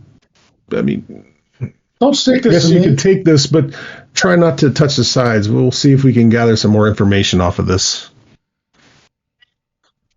I'm sure you have means of carrying these kind of things. And I gingerly wrap it in a small bandage cloth, so everything's. It explodes and get. No, sorry.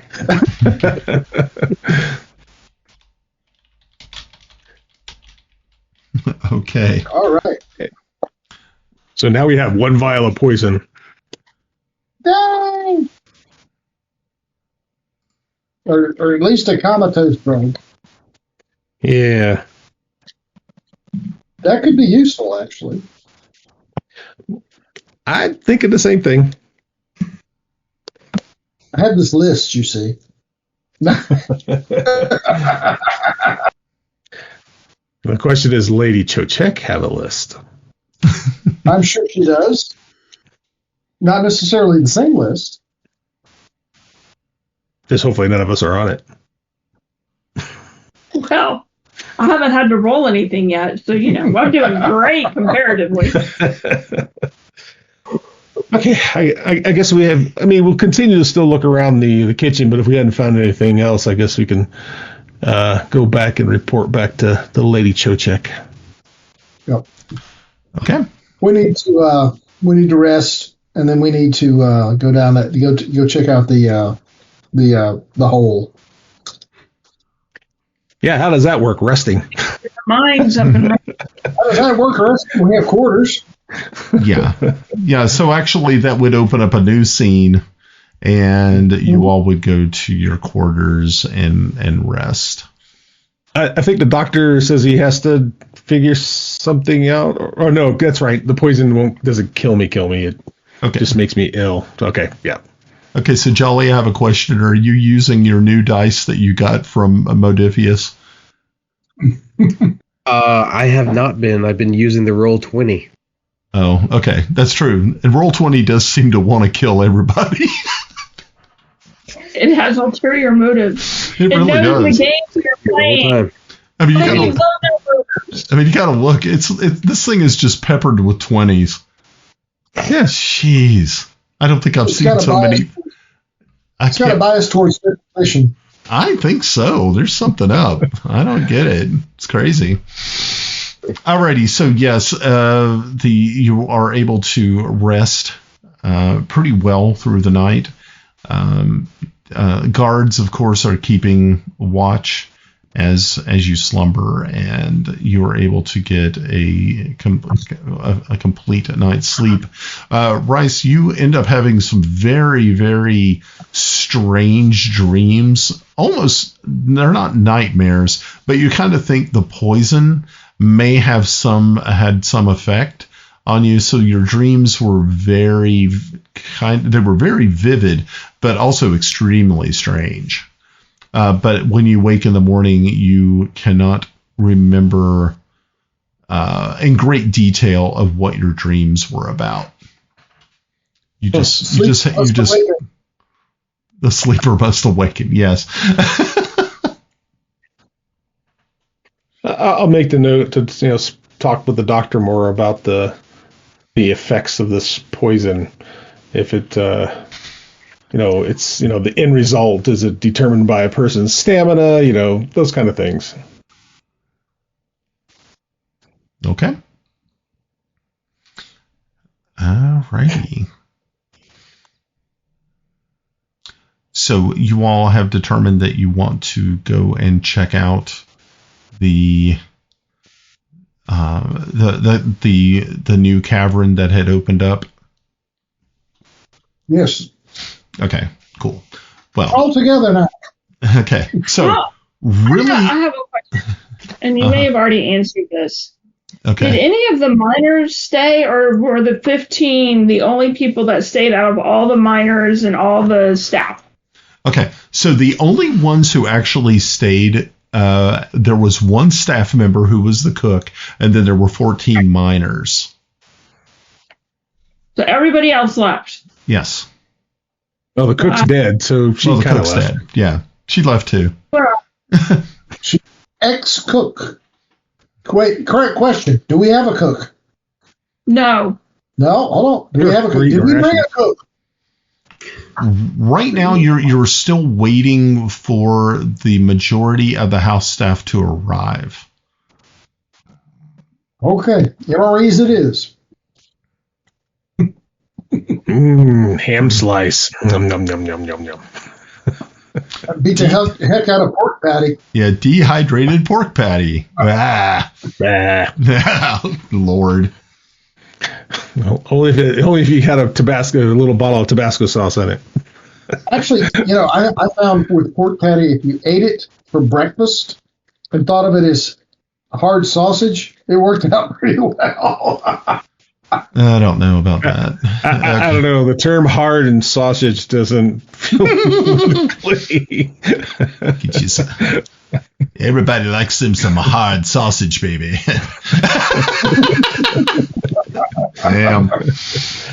All righty, let's get back to this. Okay, so usually I have a map to show everybody and like everybody watching at home and stuff like that, but for some unknown reason, I had lost my mind somewhere over the last 2 months and did not actually create one for the stream. Mind you, I am going to fix that, so do not fret. I can either try to do it like right now and quickly make the map overlay for folks at home. Or we can wait till next time. Of course, the people who are the players will get to see the map because they're going to need the map.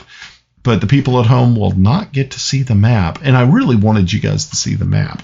But I could easily quickly make it real quick, or we can wait till next time. Just wait till next time. Okay, wait cool. till next time. Yeah. Okay, that's cool. We only have 40 minutes left. Yeah, and I'm kind of thinking that would not be pretty bad. So what I'm thinking about doing is, if you guys would like, we can get down. I can show the players the map, and we can go into the exploration phase of the scene. What do you guys think about that? Yes. Okay, cool. I am totally down with that. I think that would be a lot of fun. And I'm going to do that really, really quick. And so don't worry, people watching at home. You will get a chance to definitely check out all this wonderful fun stuff next week. Or whenever we play next. I don't know. Next Thursday is Princess of Selene. So don't run away. Which may or may not be the last session. Okay. It may or may not be the last session. Yeah, it kind of depends on what happens. So, all right. Oh, it's not. We're too shenanigy. Okay. And then you have the robust people that get talking and yapping and fighting, and we'll go off on a tangent and back to scene. Squirrel. I said back to scene. Squirrel. Be nice to me. Okay. You have to sleep by me. Be nice. Hand him another beer. Drank all that. Now he's down to Funky beer. Brine River. Yep, I have a thing called oyster stout. Don't drink nasty. What they do is when they're brewing it, they throw oyster shells into the vat. Okay. Now, it gives it a very salty taste. If I was 6 or 12 beers in, I would probably drink it, but I'm not, because this is beer I will give away. Well, I pulled it out of your refrigerator because it was taking up space. Thank you, dear. I appreciate So it. now I can buy you real beer on the way. I appreciate that. You're welcome. See, I don't buy beer. Yeah. She buys beer. At least I know what Try you this. like. It was on sale. I have done that in Germany. She did. When we were living in Germany, she'd bring home Cases. of odd beer. Yep. Odd beer. Odd beer. It's not like I can read the labels. That was Germany. It's probably less likely you come off anything too weird. Okay. So let's get back to the scene. Yep, back to scene. Okay. So I believe everybody should be able to see the map, Mm-hmm. It's a map. and you should be able to move your characters around, hopefully. So you can just move within that square. Yep. Yep. Okay, cool. Yeah. All right. So I have a knife. okay, so the way that the maps are laid out is that you have zones and that you move between zones. It's not like you have to, like with Dungeons and Dragons, where you have, I can move 30 feet. No. What you do is you can use your movement, to do this. You can move 3 ways. You can move regularly, you can move boldly, or you can move, I think it's like stealthily or something like that, or something like it. It's kind of strange, but I know boldly is one, and subtly. That's it. Bold and subtly. That's one Move for subtly. Brian, Yes. what is this? What is this? What's what? Oh, that right there It's a zone. looks Right as in the though zone. it is some sort of piece of. It looks like just some sort of metal pieces. Some sort of maybe machinery part. Now you can already. So you can see that there is light that has already been placed in here by the forward scouts, but no actual exploration has been done of this location. Yeah. Okay. Come on, guys. Yeah, maybe we should have the battle master up front.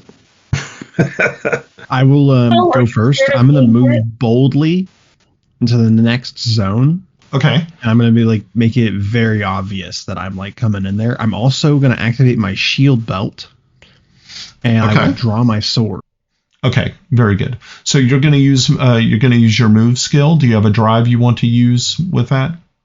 You're moving boldly. Where no house my so move. Czechian have gone before. I only like have this, a so I can move pick up 5, and I this do one not as have well. a focus in that skill.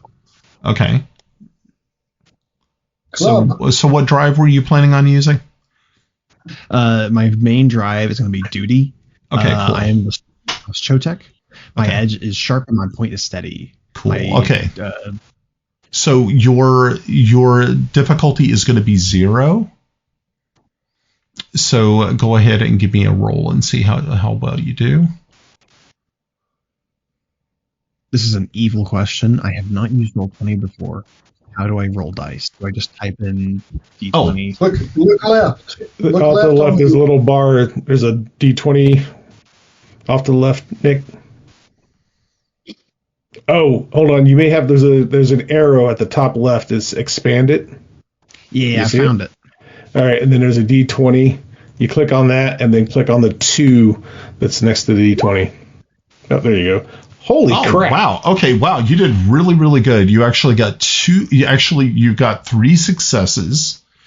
So you're going to be able to bank 3 momentum. So you guys now are back to 3 momentum because you had 0 before because you all had been using it pretty good. Very nice. Very nice. That is good. Okay. Let's see. Yadek, did you? I know that you also made a move. Were you also doing boldly, or were you doing something else? I was just walking over there looking to see if I could pick up one of them things to use as a club. No, not particularly. But you would still have to make a move roll to make the move from your original location. What do I need to roll? Okay, so it's going to be your skill is move, but you have to pick the drive.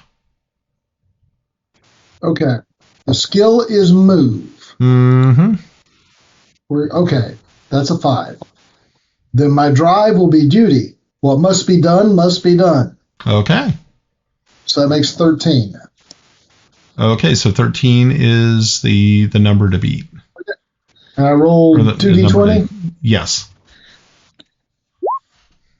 Wow. Okay. So yeah. So you were able to get 2 successes. You can bank those as well, or you can use them to create an asset. Nice. Like you might be able to find some sort of big old metal pipe or something that you can grab a hold of. I want a club. Okay. I want a club. So you're gonna use the 2 momentum that you just created, and you're able to find probably the best thing you could find is probably a good size lead pipe. That works. Okay, very good. Yeah. Pipe applied to head works really well. Yeah. Lightning bolt. Oh, sorry. All right. Anybody else would like to do something? I'm going to follow Tweedledee and Tweedledum. But I'm going to activate my personal shield first because I don't trust them. Okay. You don't trust your own people? No. I understand that. So that's move. Yep. I have to pick a drive? Yep, got to pick a drive. Oh, man. That'd be weird. I have to move time. I don't know. I'm sure there's probably better ways to streamline this. I'm just we're still learning. Yeah. Folks watching at home, we're just we don't know what we're doing. If you were going to try to do acrobatics, move over the stones and stuff, but okay. But you're moving into unfamiliar territory. But also, this is a great way to bank you some momentum because you might be needing it. Okay, so I need an 11. Okay.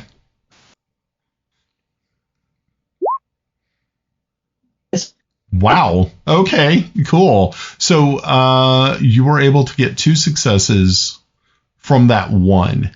So you can we can bank it, or you can use it to create an asset. What would you like to do?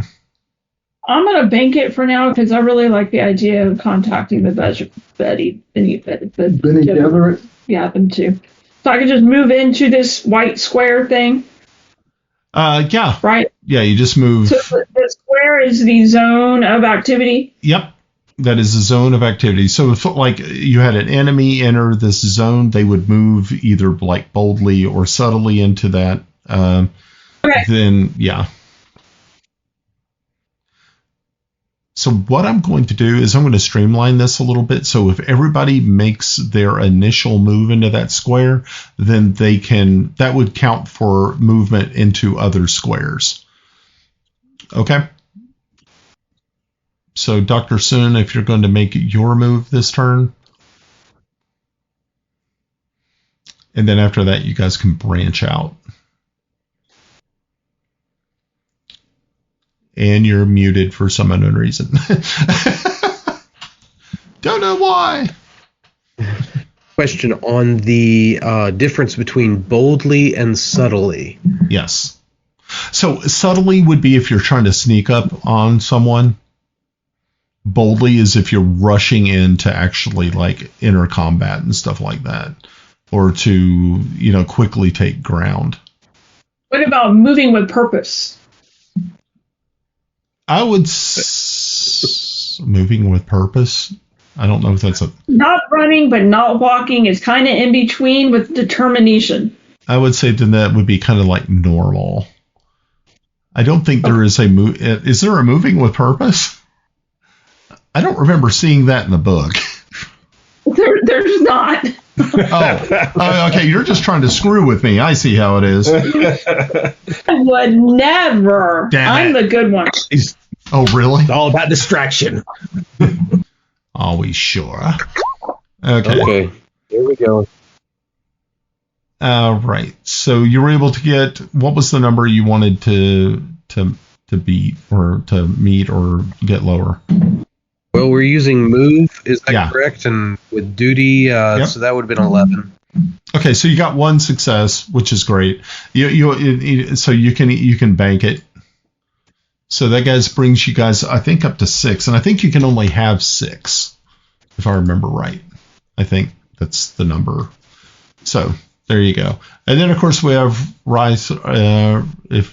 Yeah, I got a question. What kind of light source are these? Okay, so these are those globes. They're just kind of floating there. They have suspensor fields. So okay, yeah. I'll tell you what. I'm going to walk subtly because that's what I do. But I'm actually. Can I actually like cover this with something and grab it and take it with me? No, they actually kind of float around. They're like near closer to the ceiling of this place. Okay. Yeah. Okay, so I can't take it then. Okay. No, you can't just reach over and grab it. Yeah, I mean, it would probably be because of the suspensor field on the bottom of it. It would be very difficult to grab. Okay, the gotcha. suspensor fields make things slippery, kind of. All right, so I'm going to walk subtly and kind of stealthily. I'm going to come around the corner here and kind of look down this way and over that way. But okay, that's what I'm doing. Do I need to make a roll? Yes. All right. So of course, movement. I have stealth. Okay. Awesome. A drive. Ooh. Truth, power, justice, faith. Oh man. I don't know what to use, to be honest. What's the highest number? Well, I got, but it's true. Yeah, information is the only weapon that never dulls. But I don't know. Does that really fit for it?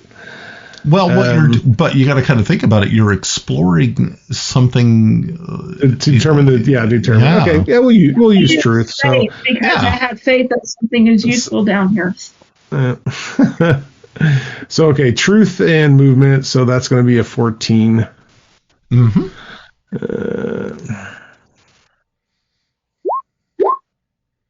Ooh. Okay, so yeah, you had to get under a 14. Yep. And so you ended up getting 2 successes. That's awesome. Unfortunately, you can't bank anymore, but that's okay. Fine. Yep. Okay. All right. So as you were kind of looking around here, are you guys doing any investigation, like sort of poking around stuff? Are those? Excuse me. Are those bones on the ground? Where are you looking at? Around the fire. Those are rocks. Those are rocks. Right here. Oh no, there is a bone. Here? Let's zoom in. There are bones.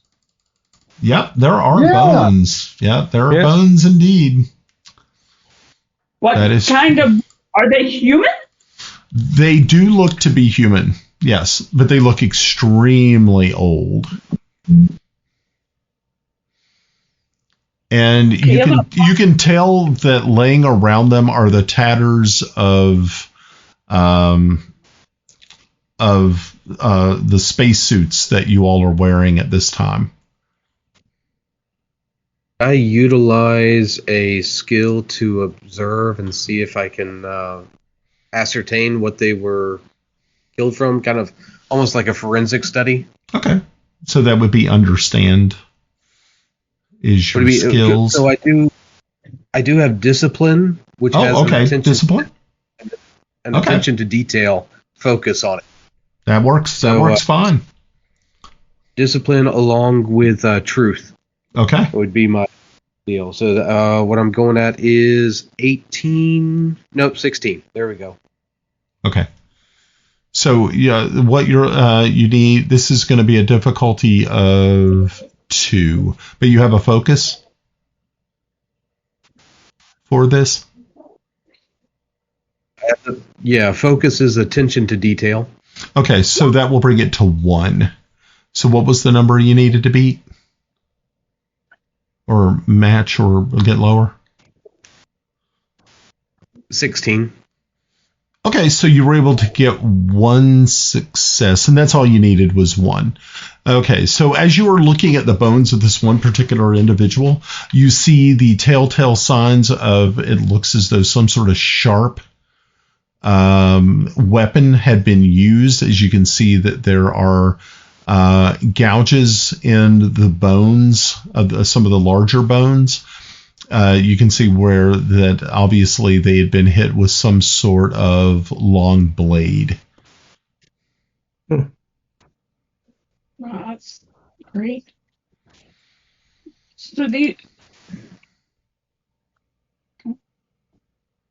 what are these round structures?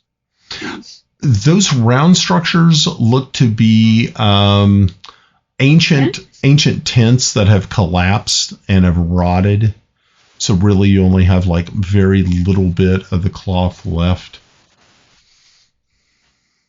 You said the bones, the clothing on the skeletons were spacesuits of the same design as ours? Well, they are spacesuits. They're not the same design. From what is left of them, let's see if you. This I think would also be a skill check to see if you're able to determine more information. So let's see. That's either going to be a understand or maybe even a discipline, depending on what you have. You're muted. Thanks. Sorry about that. That's okay. I have discipline with a focus and precision. I don't really know if that would help me determine the type or age of these suits, though right. I would like to maybe potentially check around the area and see if I can find any signs of like a major fight or anything like that. I do have a focus in battle with tactics, and that might help me determine if there were anything that, like, you know, soldier movements on the floor or something like that. Usually, you know what? I mean, that does make sense. And it would make sense for you to be able to use that. Because, I mean, it also says that, you know, physical combat and strategy. But this is really kind of looking at more of a historical thing. I don't know if battle would really apply. Would we be also looking for like any sort of crest or anything on the suits? You could be, I mean, you could look for something like that. That would also probably fall under maybe an understand as you're looking for knowledge. Since I'm not really the big thinking type, I'm gonna form a secure perimeter in this zone. Okay. I want to move. I'm gonna just move my guy. Move kind of like out here, away from the main group. Okay. And I want to kind of like assess the area and see if could we be under threat if we stay in this area for too long? Is there too many openings? That kind of deal. From what you're able to see from your location, it looks as though there are multiple angles to get to this location. There is the to the southeast and the southwest looks to be open. So if there was going to be some sort of attack, it would either come from both of those two areas. If you're focusing primarily on this one sector. So are you going to pretty much just kind of stand I guess, stand guard, kind of? I'll stand guard for now. I was going to see, is the main group okay with me scouting ahead into the next zone? Why not? Lady Chotek. Which way are we going to go? We're going to let the war The eastern zone. This way? This way. Yeah. Okay. What is that? I would like to move into this next zone. Okay. All right. So when you move into this next zone, you realize that there is a lot more mechanical equipment here. And as you get closer and closer still, you see that it looks as though there is some sort of containment, like a large drum that you can actually see. And I will see if I can move this around real quick.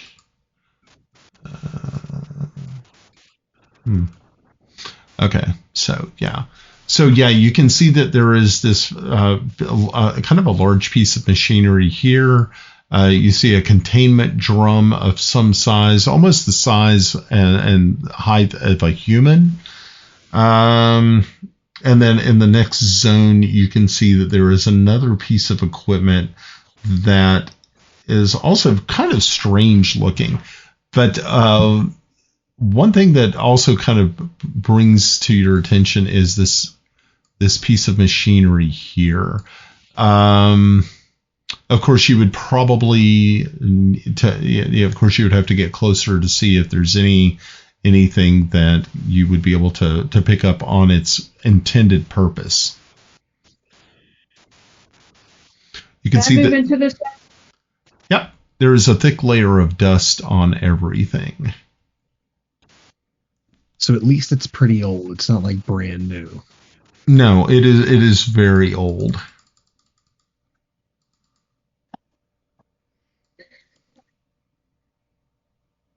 All right. Okay.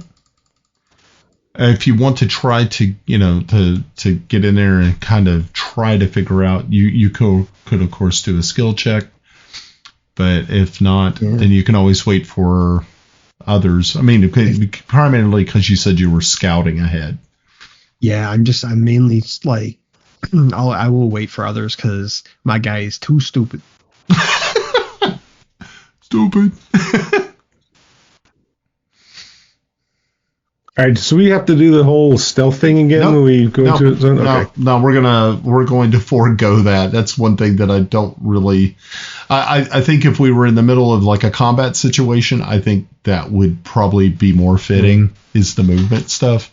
The book says movement is a character's mobility to maneuver around an environment quickly or carefully. Yes. And to overcome physical obstacles. So unless we're planning on jump, skipping, and running around, yeah, I think if you're just casually walking through, I don't think it's really an issue. I mean, I trip over my feet all the time, but oh well. That's all right. I've tripped up stairs. I've tripped up a flight of stairs, which was, and I did it in front of kids at a school, which made it even worse because they thought they laugh at me all the time. They're like, "How many times did you trip over your feet today, Miss Holmes?" I'm like, "I don't know, I've lost count." So your kids are cruel. My kids were like, they thought something bad had happened, and they went and got like everybody on the other floor above me. I was like, they were worried. I was like, guys, no, I'm okay. I'm just very clumsy. You got laughed at? Dang, that's harsh. Well, to be fair, I laugh at myself a lot. So they don't have any problems pointing out my insecurities for me. Pretty much. In a way. I mean, if I can handle it, then they can handle it. Yeah. Did we discover what was in the container?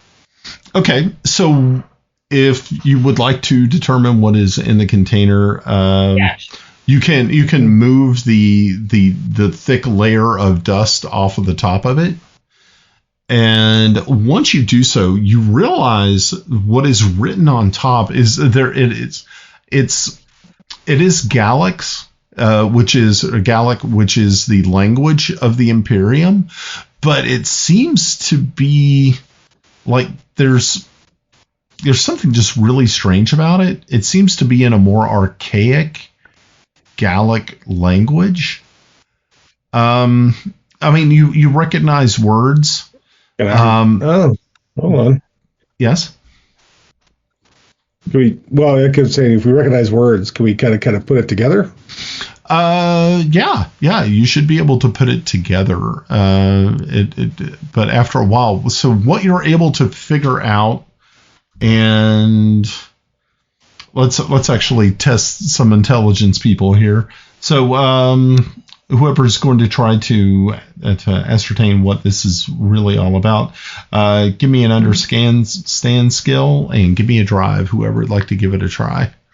I got truth as information is the only weapon that it never dulls. So that's an 8. Anybody got anything higher? I can understand about 8. So my truth said 8 as well. Mm-hmm. I've got an understand of 6. I have an understand of 7. But can we do another assist, Brian? Yeah, you can. Okay. I mean, I'm not the one that you should good on rolling here. Well, my last one was actually pretty decent. So okay, so your difficulty for this is going to be a 1.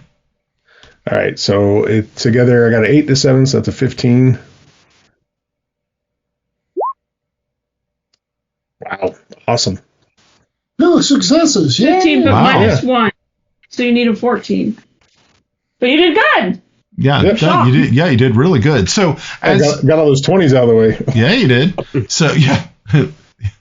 So so as Rhys is looking at this container, you realize as you're putting the words together and everything that this is a very specialized piece of mechanical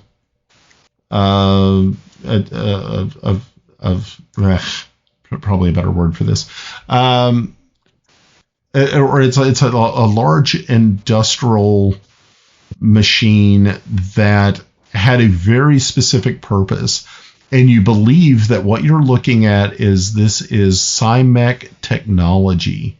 This is like prior to the Butlerian Jihad. You don't believe it is a thinking machine, but you think it has something to do with terraforming.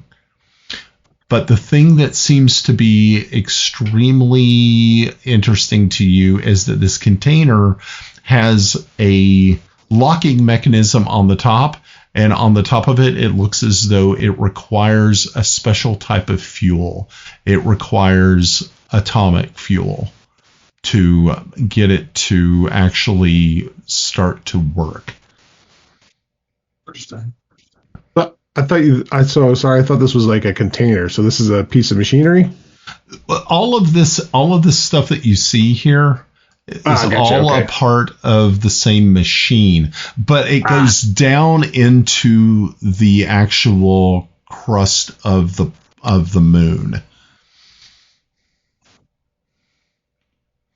These are all separate working parts of one gigantic machine that has obviously been here for hundreds and hundreds, maybe even thousands of years. Because, like I said, it is Cymec technology. It is something that probably, from what you can gather, this is stuff that a house or houses of the Landsrad would give their right arm for, or even a leg for. This right here is important.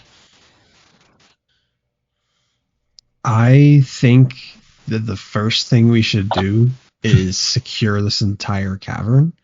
Can I, using my magical powers of assets, summon 2 of my squad members and place them as kind of just like sentinels around this machine, so that no unwanted people mess with it. Okay, but so what's going to happen is after this scene, though, they are going to disappear. Yeah, because that is scene specific.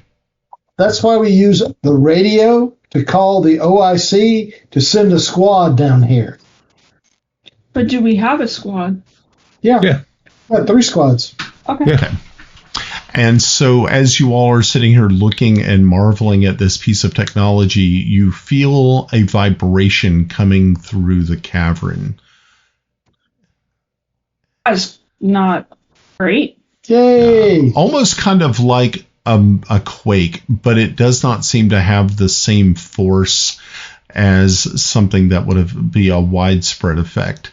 And as that occurs, you can see that down in this section, if you can see where I'm pinging, you hear rocks falling, and dust is being kicked up from this area.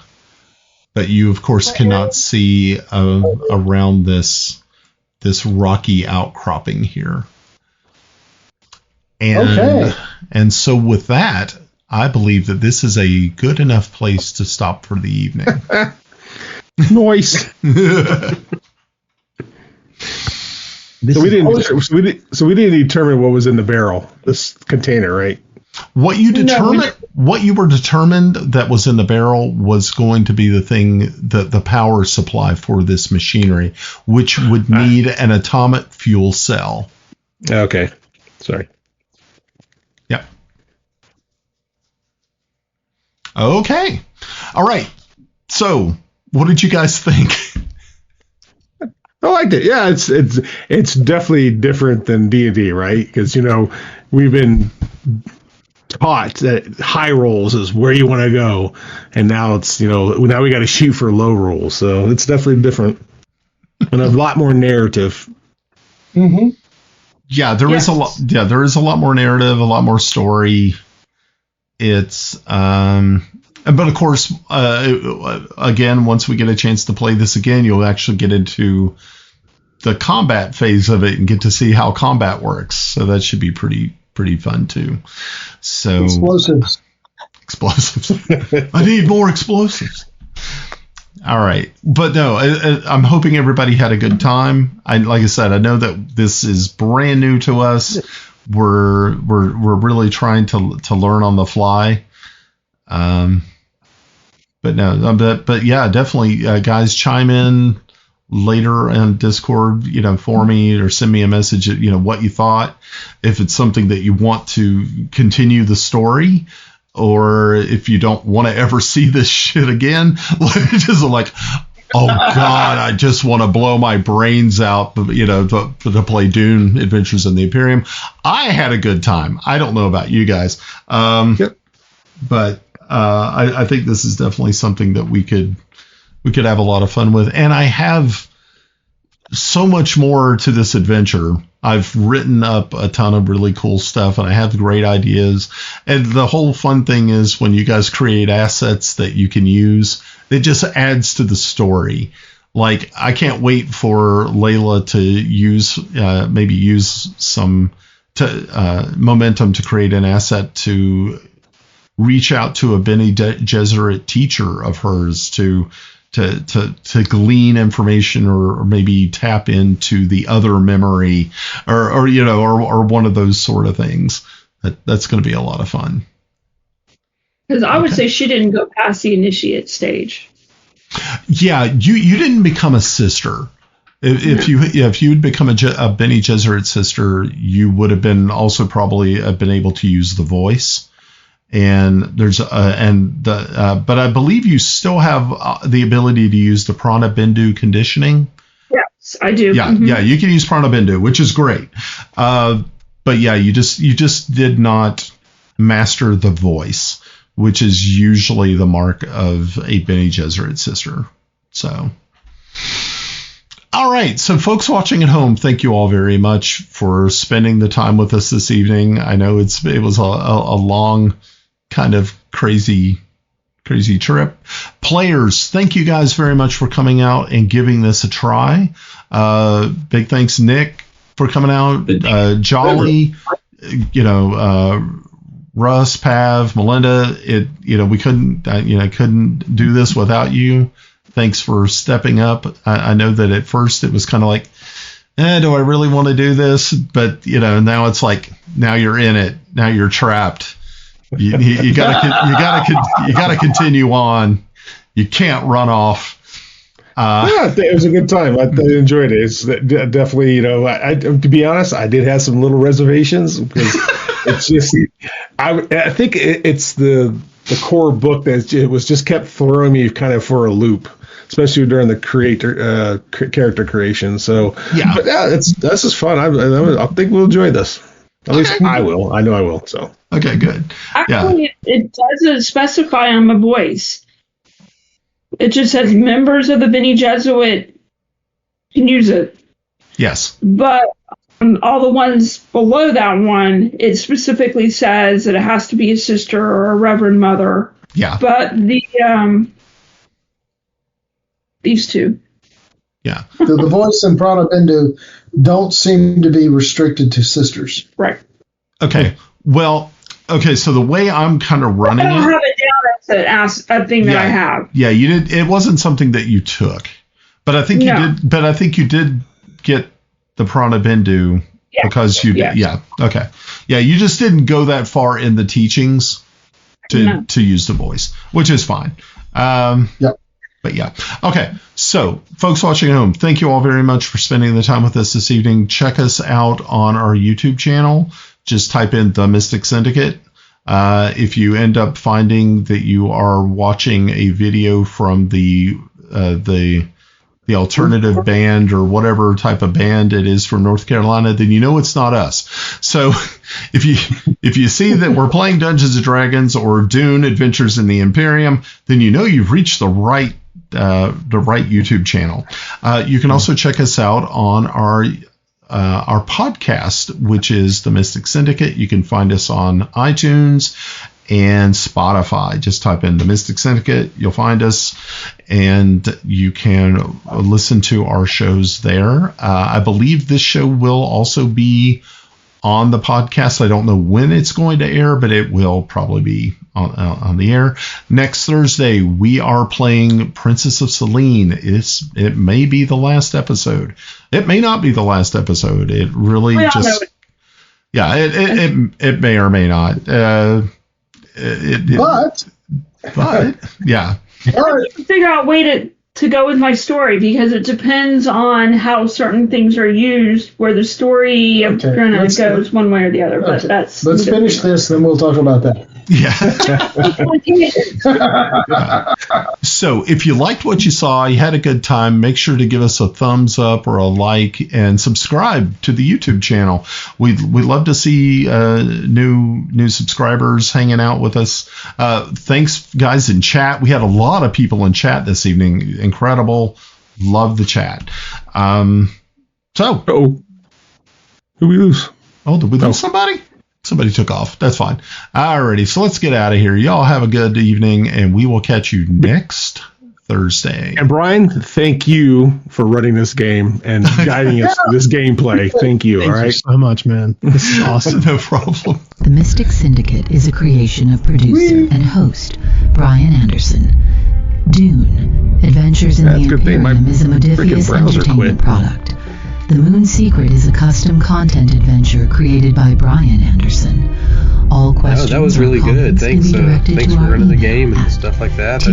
First time I've ever played something like it. I can't wait to get to some combat. It's like my whole character's based on combat, and like the entire time I'm just sitting there being like, these smart people are doing their job.